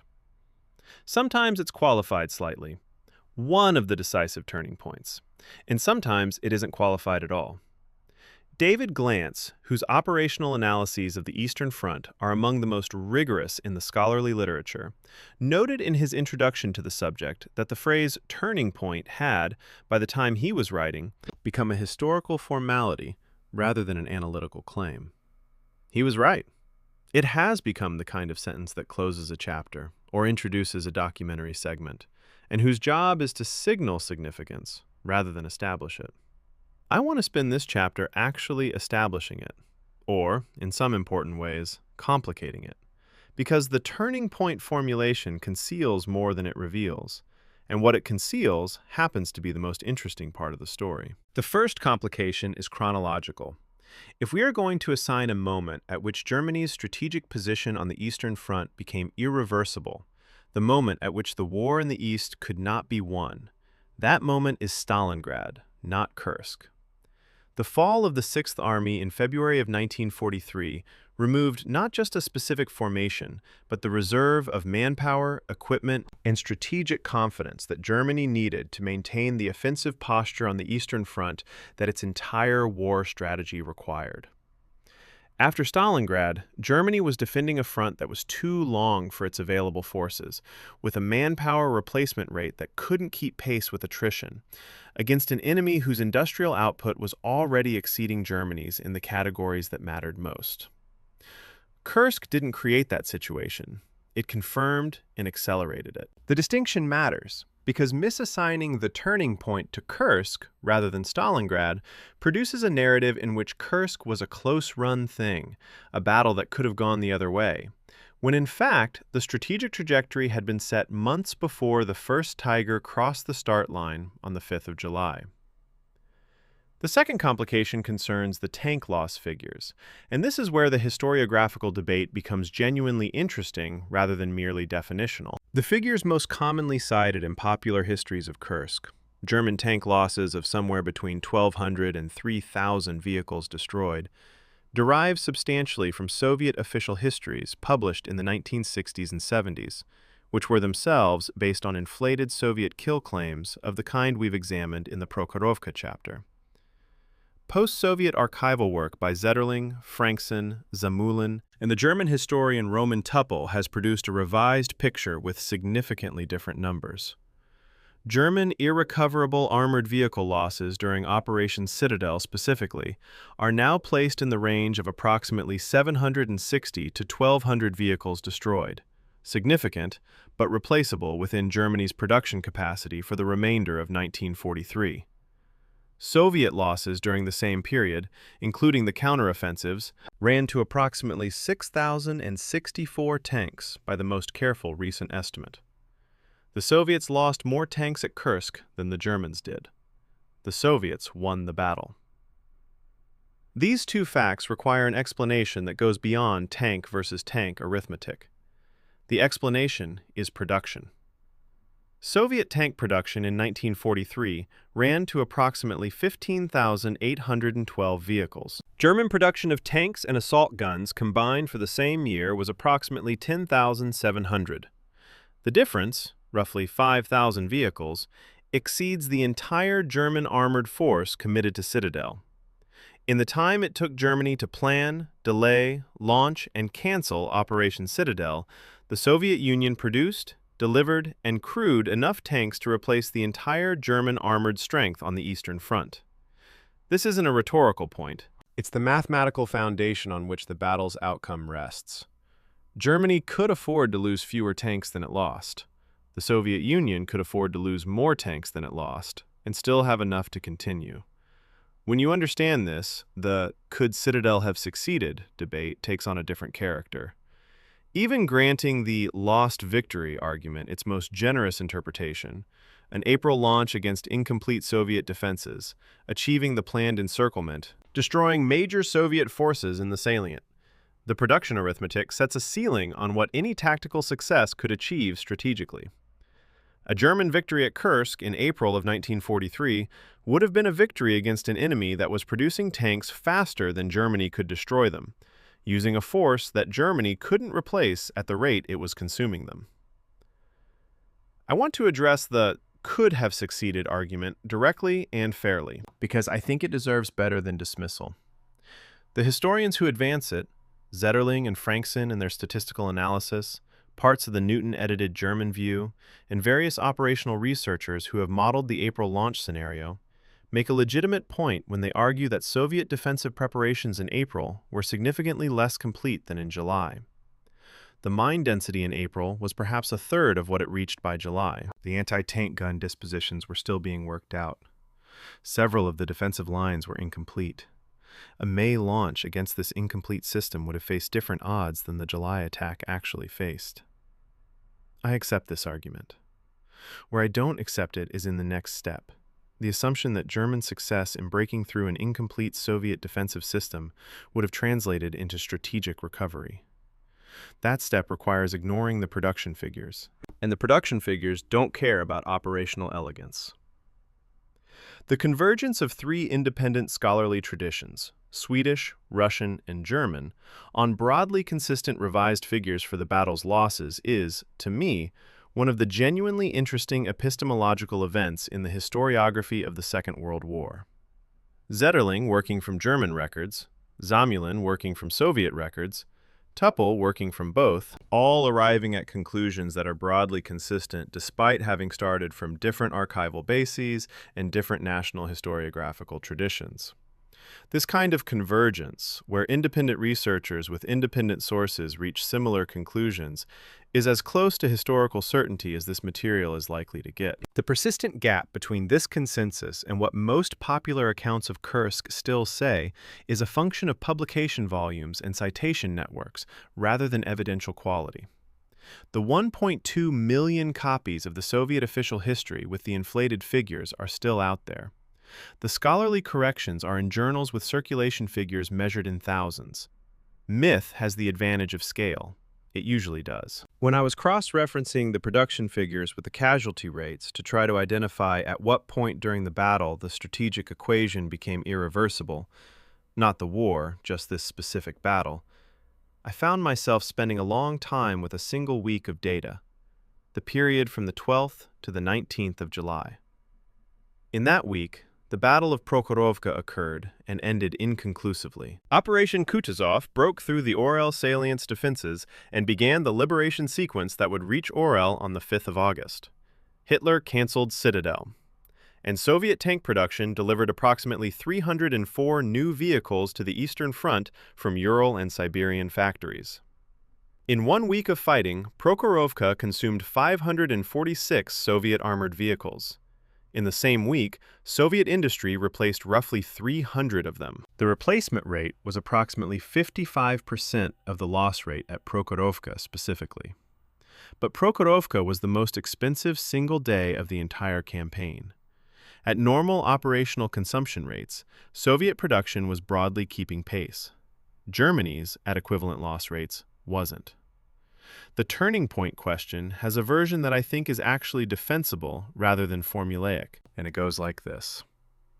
Kursk was the last moment at which Germany could have conducted an operation large enough to potentially alter the Eastern Front's strategic trajectory, and the failure of that operation removed the possibility of future attempts of equivalent scale.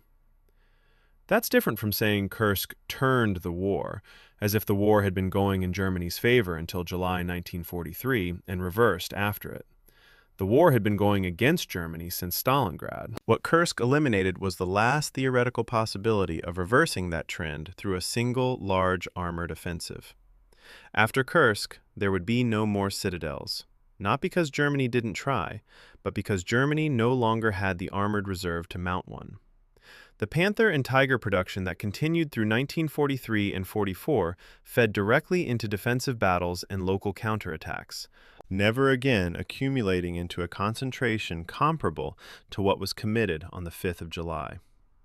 The door that Kursk closed was the door to the kind of mobile offensive warfare that had defined German strategy since 1941. It was never reopened. The three historians whose revised figures I trust most on this battle, Zamulin, Zetterling, and Tuppel, share one characteristic that I find worth noting. Each of them encountered institutional resistance to their conclusions at some point in their research careers.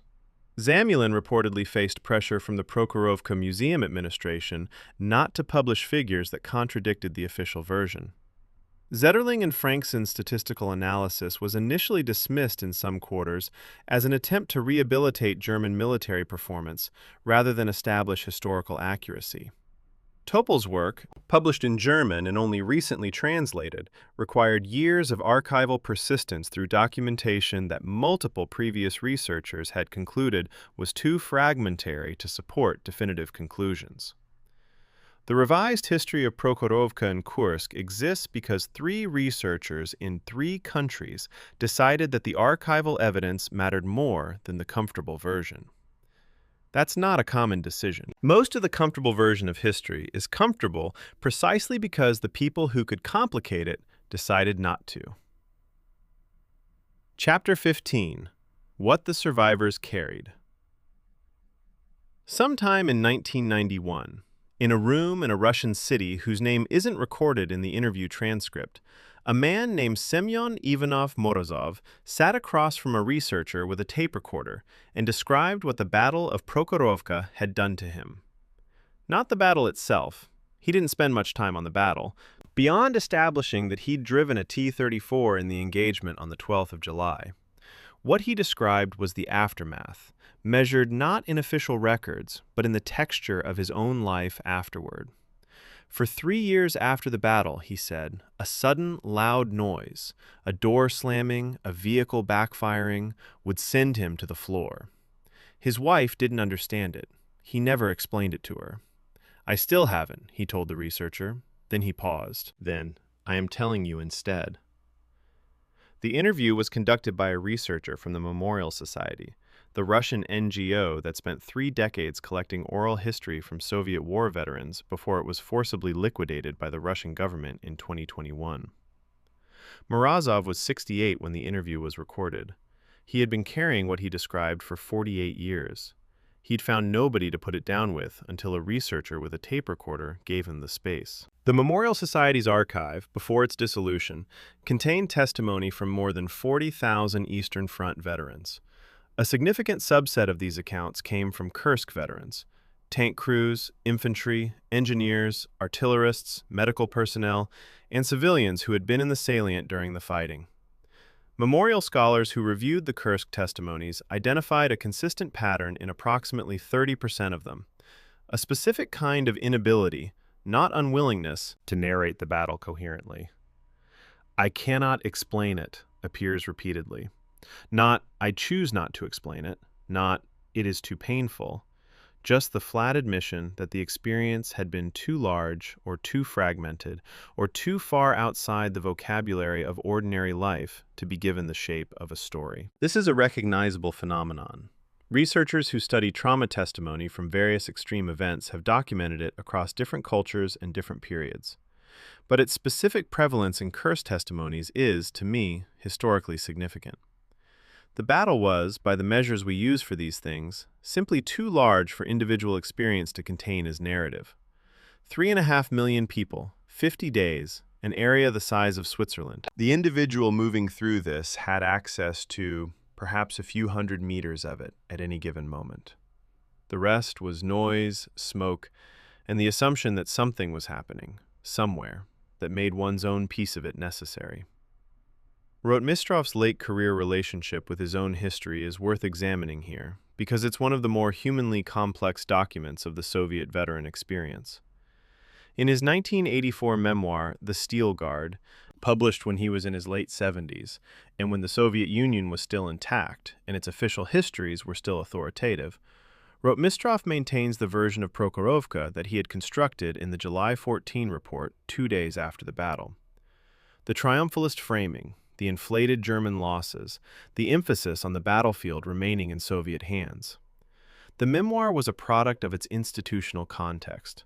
Rotmistrov was a marshal of armored forces, a decorated officer of the Soviet state, and his memoir was implicitly a state document as well as a personal one.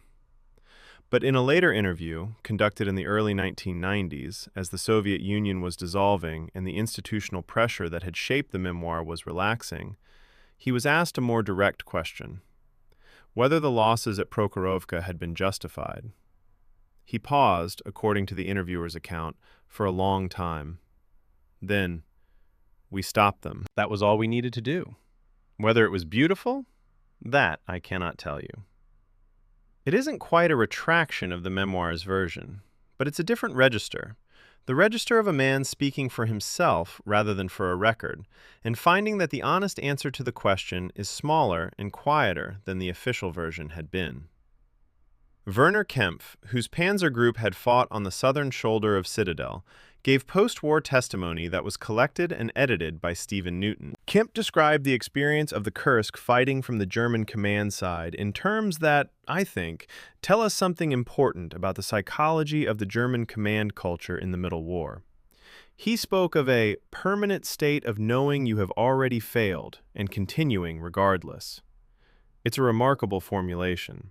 Not, we fought hard and lost. not the odds were against us. A permanent state of knowing failure while continuing. The gap between what commanders understood operationally and what they were institutionally required to do was, by summer of 1943, a fixture of German higher command. The operational logic said the Kursk offensive couldn't achieve its objectives against defenses of this depth.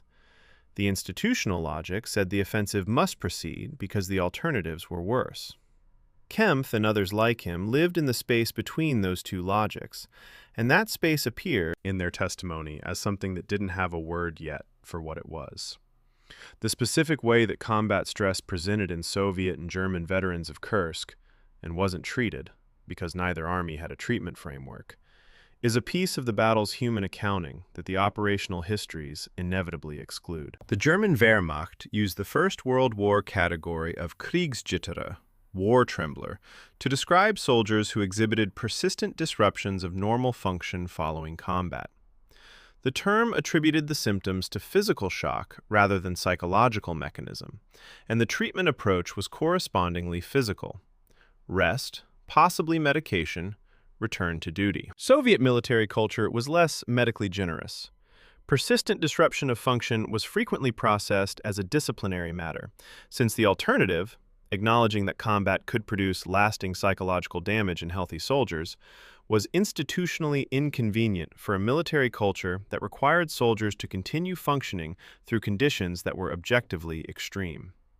The result, in both armies, was a generation of men who carried what we would now call post-traumatic stress disorder as a private condition, without name, without treatment, and without the social permission to acknowledge it as something that had happened to them rather than something that was wrong with them. Morozov spent 3 years hitting the floor at loud noises before it stopped. He never told his wife.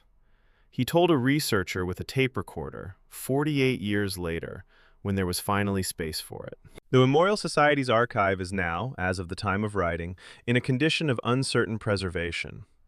The organization was forcibly liquidated by a Russian Supreme Court ruling in December of 2021 on the grounds that it was a foreign agent, a designation that carries specific legal consequences under Russian law, and that was, in the assessment of most independent observers, applied for political rather than legal reasons. The archive, roughly 40,000 linear meters of interview transcripts, photographs, correspondence, and personal documents, was transferred to the International Memorial in Paris following the liquidation. As of mid-2025, approximately 15,000 linear meters of it remained undigitized, inaccessible to researchers who cannot travel to Paris or who lack the language skills to work with Russian language materials in person. The Kursk testimonies that were digitized before the liquidation are accessible. Those that weren't may effectively be unavailable to researchers for an indeterminate period. An archive of survivor testimony, built over 30 years, is the kind of thing that takes 30 years to build and can be made functionally inaccessible in a single legal proceeding. The Memorial Society's dissolution is not a footnote to the history of Kursk. It is the continuation of that history by other means. I want to be direct about what I think the memorial liquidation means in the context of this documentary series. The testimonies we've drawn on, Morozov's account of Prokhorovka, Kirichenko's description of digging himself into the earth, Shulga's observation about winning versus surviving, exist because an organization committed itself for 30 years to the specific and unglamorous work of finding veterans before they died and recording what they said. Without that work, those voices would be gone. Some of the voices in the memorial archive are already gone. The veterans who were interviewed in the 1980s and 90s are now largely dead, and the recordings are all that remains of their specific experience of specific events. The liquidation of the organization that made those recordings doesn't erase the recordings that already exist, but it ends the process of making new ones. At a moment when the last generation of direct witnesses from the Second World War was already at the extreme end of possible availability. The window for this kind of testimony was perhaps 15 years wide, from the loosening of Soviet information control around 1988 to the hardening of the Russian state's relationship with its own history around the early 2000s. Memorial used that window. What was recovered in it is irreplaceable. What wasn't recovered in it is gone. The letter from HK, the letter that ends with Gefallen 9. Juli, fallen 9th of July, is, in the end, the document I keep returning to in thinking about what this chapter has tried to do. It doesn't tell us anything operational. It doesn't give us a unit disposition or a weapons readiness figure or an order of battle. It tells us that someone was thinking about a garden on a hot morning on the steppe before things began. And it tells us that someone else, presumably a comrade, doing the minimum that comrades do, added the date of death in different ink below the last line. The letter was found on his body, which means it was still with him when he died. He hadn't sent it. Maybe he hadn't had the chance. Maybe he was going to finish it. Whatever the reason, the letter came home from the steppe inside a collection of personal effects from a battlefield and ended up in a federal archive in Berlin, in a box with other letters from other battles, where it has been waiting with the patience of paper to be read. I read it. I read a great many of them. What I found, in the aggregate, was not the large story of a decisive battle at a historical turning point.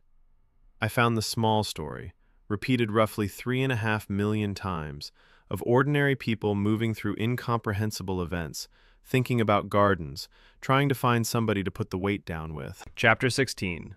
The Shadow of Kursk. What Armies Learned. In the archives of the United States Army Command and General Staff College at Fort Leavenworth, Kansas, there is a curriculum document from 1947. Its title is something like Lessons of the Eastern Front, Armored Employment at Kursk.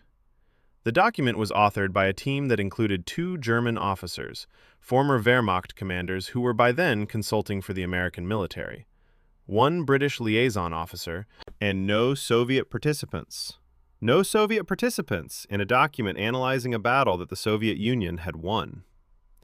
The document's conclusions reflect its authorship with almost mathematical precision. It emphasizes German tactical excellence. It analyzes German equipment quality. It discusses the need for improved American anti-tank doctrine in light of German experience.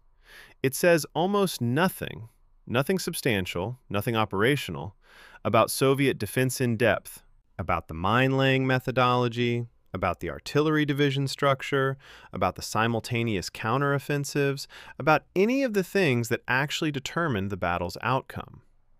The first lesson of Kursk, as taught to the American Army in 1947, was a lesson about the battle Germany had fought, rather than the battle the Soviet Union had won.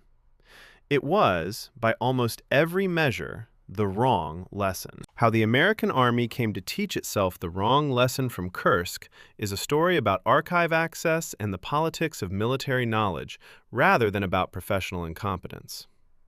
The U.S. Army, in 1946 and 47, had access to enormous quantities of captured German military records, after-action reports, technical manuals, command diaries, operational analyses, collected systematically during and after the campaign in Europe. These records documented German military thinking, German doctrine, German equipment performance, and German operational conclusions with remarkable thoroughness, because the Wehrmacht bureaucracy generated paper in volumes that made even the American military's documentation look sparse.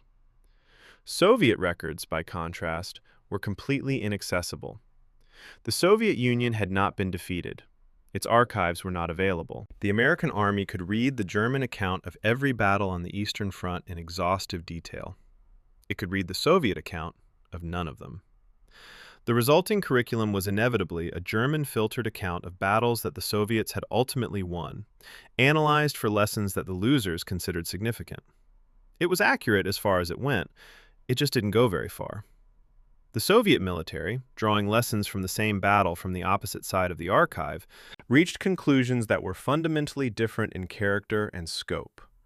The Soviet General Staff study of the Kursk campaign, completed in 1945 and declassified in the 1990s, treated Citadel primarily as confirmation of what Soviet operational theorists had argued since the 1930s, that defense in depth, combined with preserved operational reserves, could absorb and defeat any armored offensive of finite resources, and that simultaneous counteroffensives on multiple axes could prevent an opponent from stabilizing any new defensive line.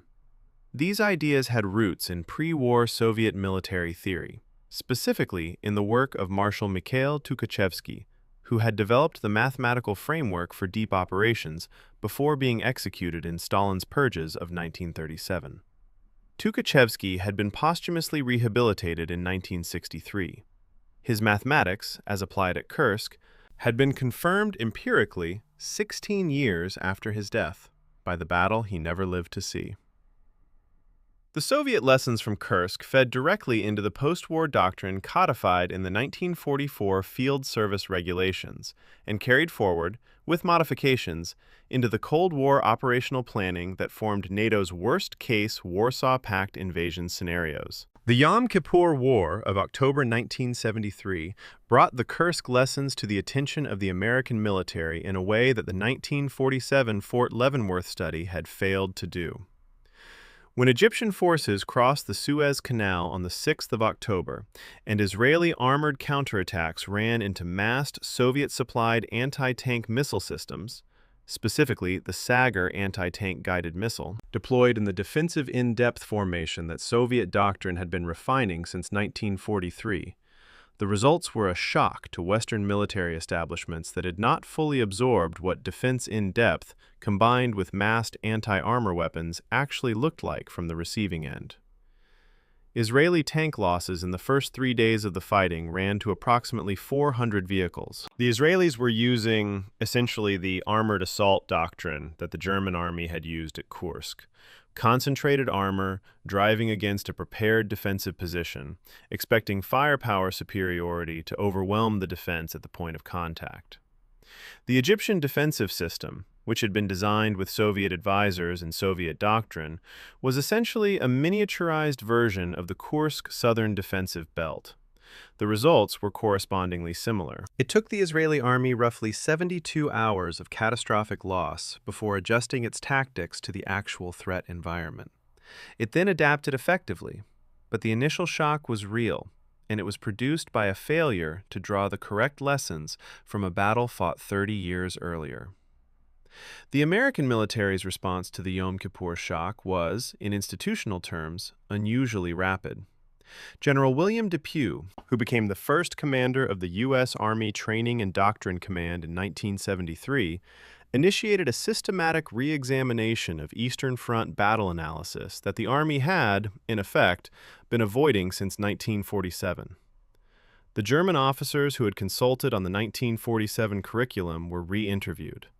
German operational records were re-read, this time with explicit attention to what they said about Soviet tactics, rather than what they said about German tactics.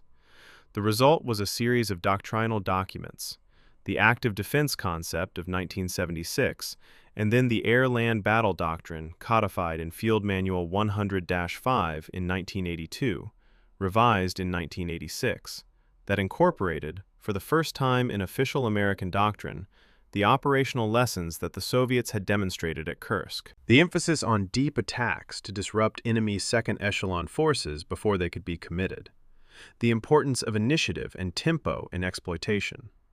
The integration of air power with ground operations at the operational rather than purely tactical level. These were all present in embryonic form in what Zhukov and Vatutin and Konyev had done between July and August of 1943.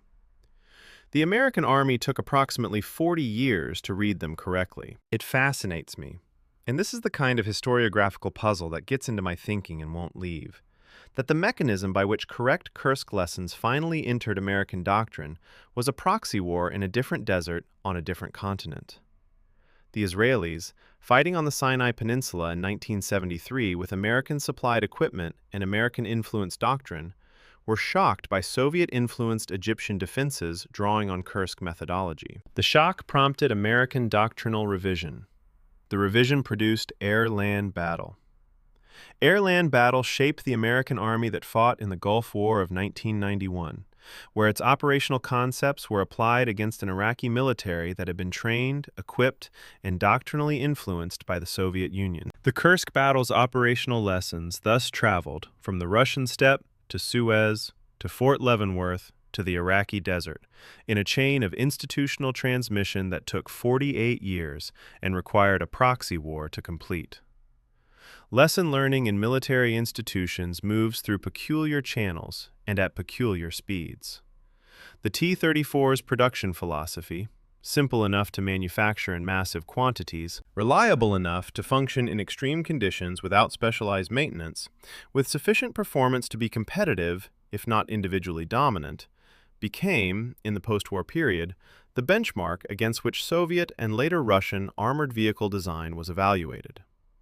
The Panther's philosophy, technically sophisticated, individually superior, expensive to produce and to maintain, with a high premium on trained crews, became the model for Western armored vehicle development. Both philosophies are still visible in the armored vehicle inventories of the major military powers in 2026. The debate about which philosophy produces more strategically effective armored forces, the quality premium or the quantity and reliability premium, has not been resolved. The Kursk data suggests that at production ratios exceeding roughly 3-to-1 in the cheaper system's favor, quality advantages struggle to compensate for numerical disadvantage. The production ratio between contemporary Western and potential adversary armored vehicle output is a live question in current NATO defense planning, and the people asking it are, whether they know it or not, asking a question that was first posed empirically in the summer of 1943. The most significant doctrinal inheritance of the Battle of Kursk, I would argue, isn't in tank design or in artillery organization. It's in the concept of what a prepared defense can accomplish against a concentrated armored offensive, and what it requires to accomplish it. The 8 defensive lines. The mine density calibrated to the specific threat. The artillery positioned for massed fire rather than direct support. The operational reserves withheld until the enemy's main effort was identified. These elements, taken together, constitute a model for the preparation and conduct of the defensive battle that has not been superseded in the 8 decades since the battle was fought. It has been modified by technology, precision munitions, unmanned aerial systems, real-time targeting data, but the structural logic remains. Channel the attack, absorb it, exhaust it, preserve the reserve, counter. The Ukrainian defensive lines in the Zaporizhia region in 2023 and 2024, anti-tank ditches, layered mine belts, interlocking gun positions, operational reserves held back from the front line, were built on a doctrinal inheritance that runs directly from the women carrying fence posts to the tree line in May of 1943. They didn't need to know the history. The doctrine carried it. Chapter 17. The Steppe in 2026. What the Ground Remembers. In the online catalog of the Kursk Regional Museum, updated as recently as February of 2026, there is a digital entry for a piece of steel from a T-34 hull. The catalog notation gives it a collection number and a location code and a brief condition report. Then, in the field marked Context of Recovery, it reads, Field approximately 7 kilometers southwest of Prokhorovka Station. Recovered 1997. Crew remains absent. Absent. The word sits in the digital catalog with a flatness that the curators probably didn't intend as eloquent. The hull plate was there, the tank was there, under 2 feet of steppe topsoil for 54 years, because agricultural plowing had gradually buried it. The crew was not there. Whoever drove that tank, whoever burned inside it on the 12th of July of 1943, left no remains in or around the vehicle that recovery crews could identify. This happens in burned-out armored vehicles for reasons that the forensic record documents, but that I won't detail here. It's enough to say the machine survived, in a sense. The people who operated it did not survive in any form that the archive can name.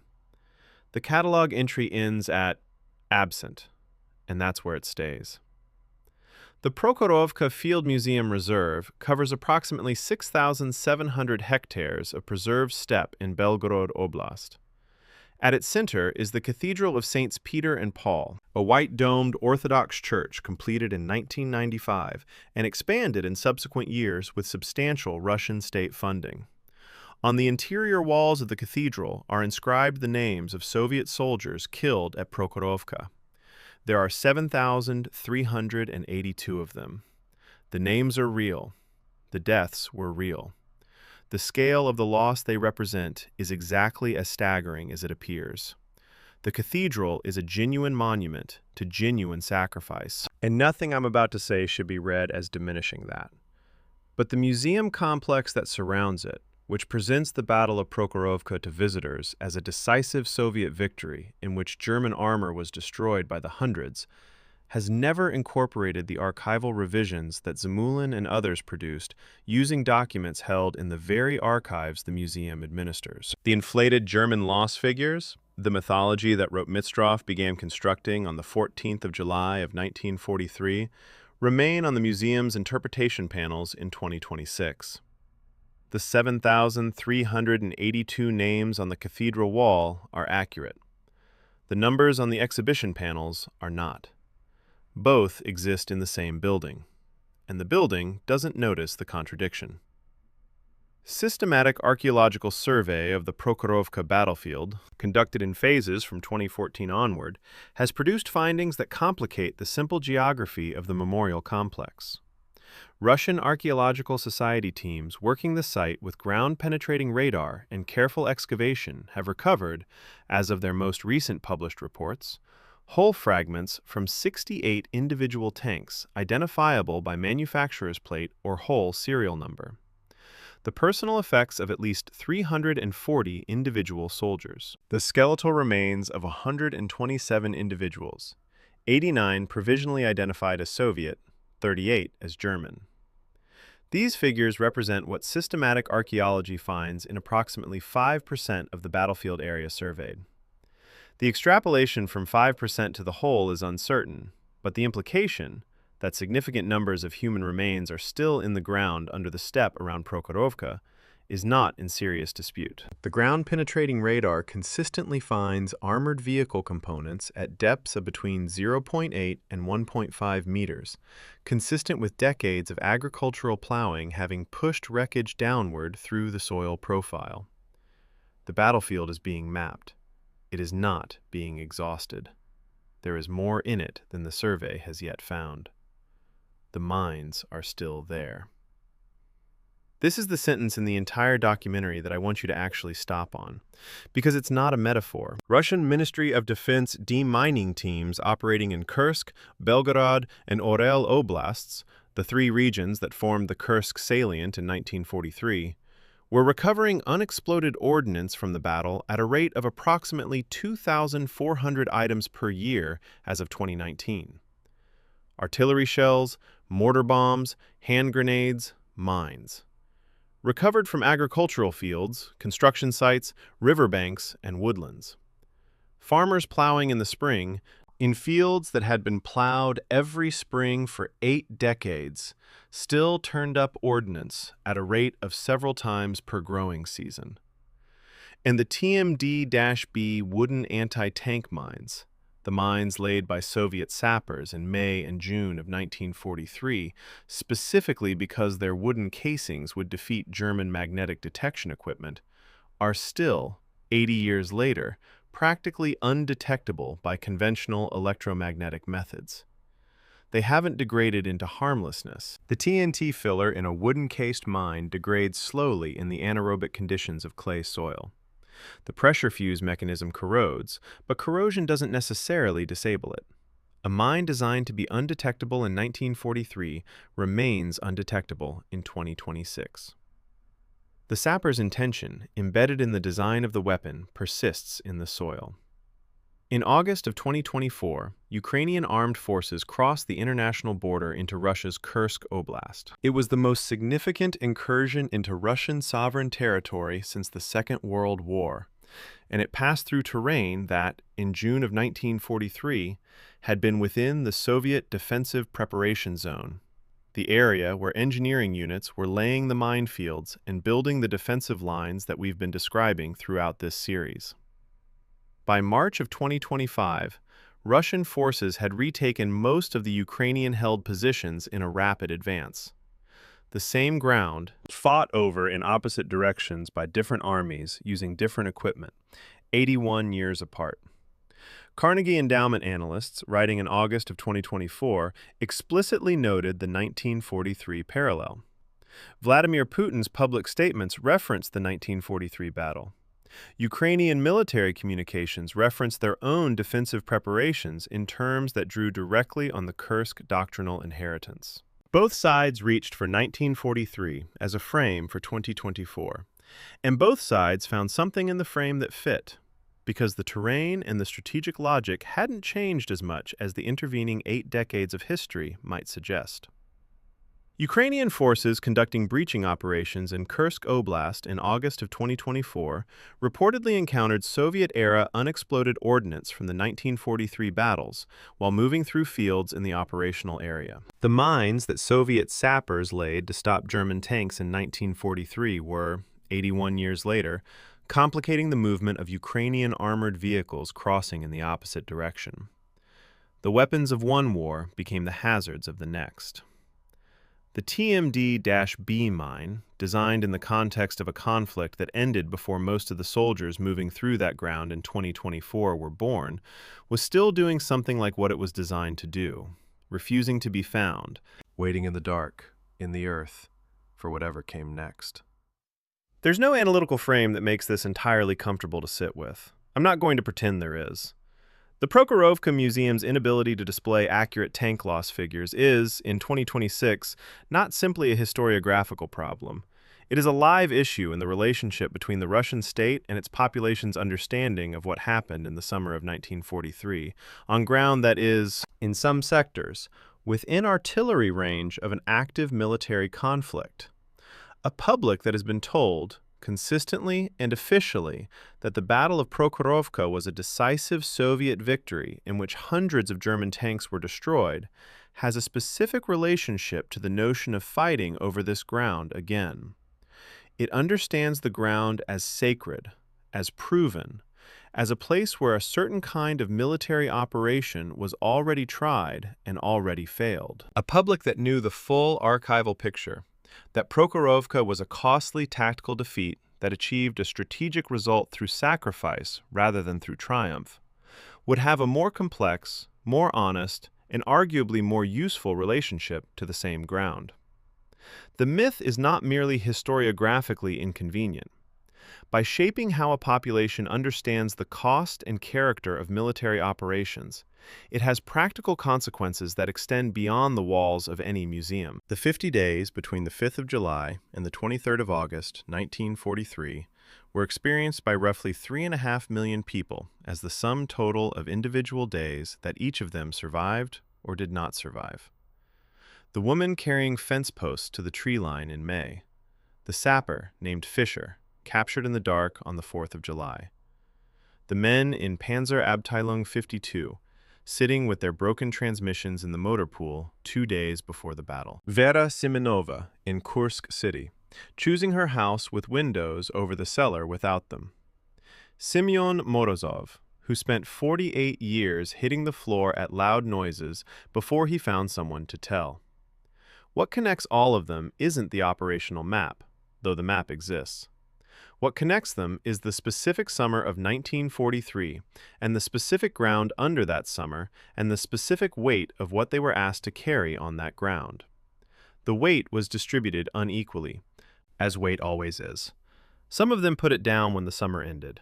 Some of them carried it for the rest of their lives. Some of them are still in the ground, under the wheat, in fields that a farmer will plow next spring and the spring after that and the spring after that, for as long as the wheat grows there.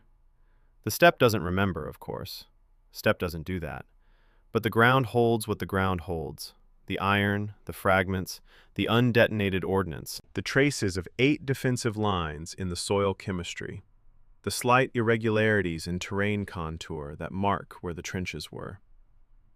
In the archive, the documents hold what the documents hold: the typewritten reports, the handwritten margin notes, the budgetary estimates in blue grease pencil, the letters that were never sent, the casualty figures buried in annexes, the penciled question, warum, that no one ever answered directly. The historians hold what the historians hold, and argue about what they hold, and occasionally converge on something that looks like a correction of the record. And somewhere, in a digital archive in Paris, roughly 15,000 linear meters of Soviet veteran testimony sits, partially undigitized, in the language of the people who were there, waiting with the patience of paper to be read. The Battle of Kursk is over. It has been over for 82 years. The work of understanding it isn't. It probably won't be for a long time yet.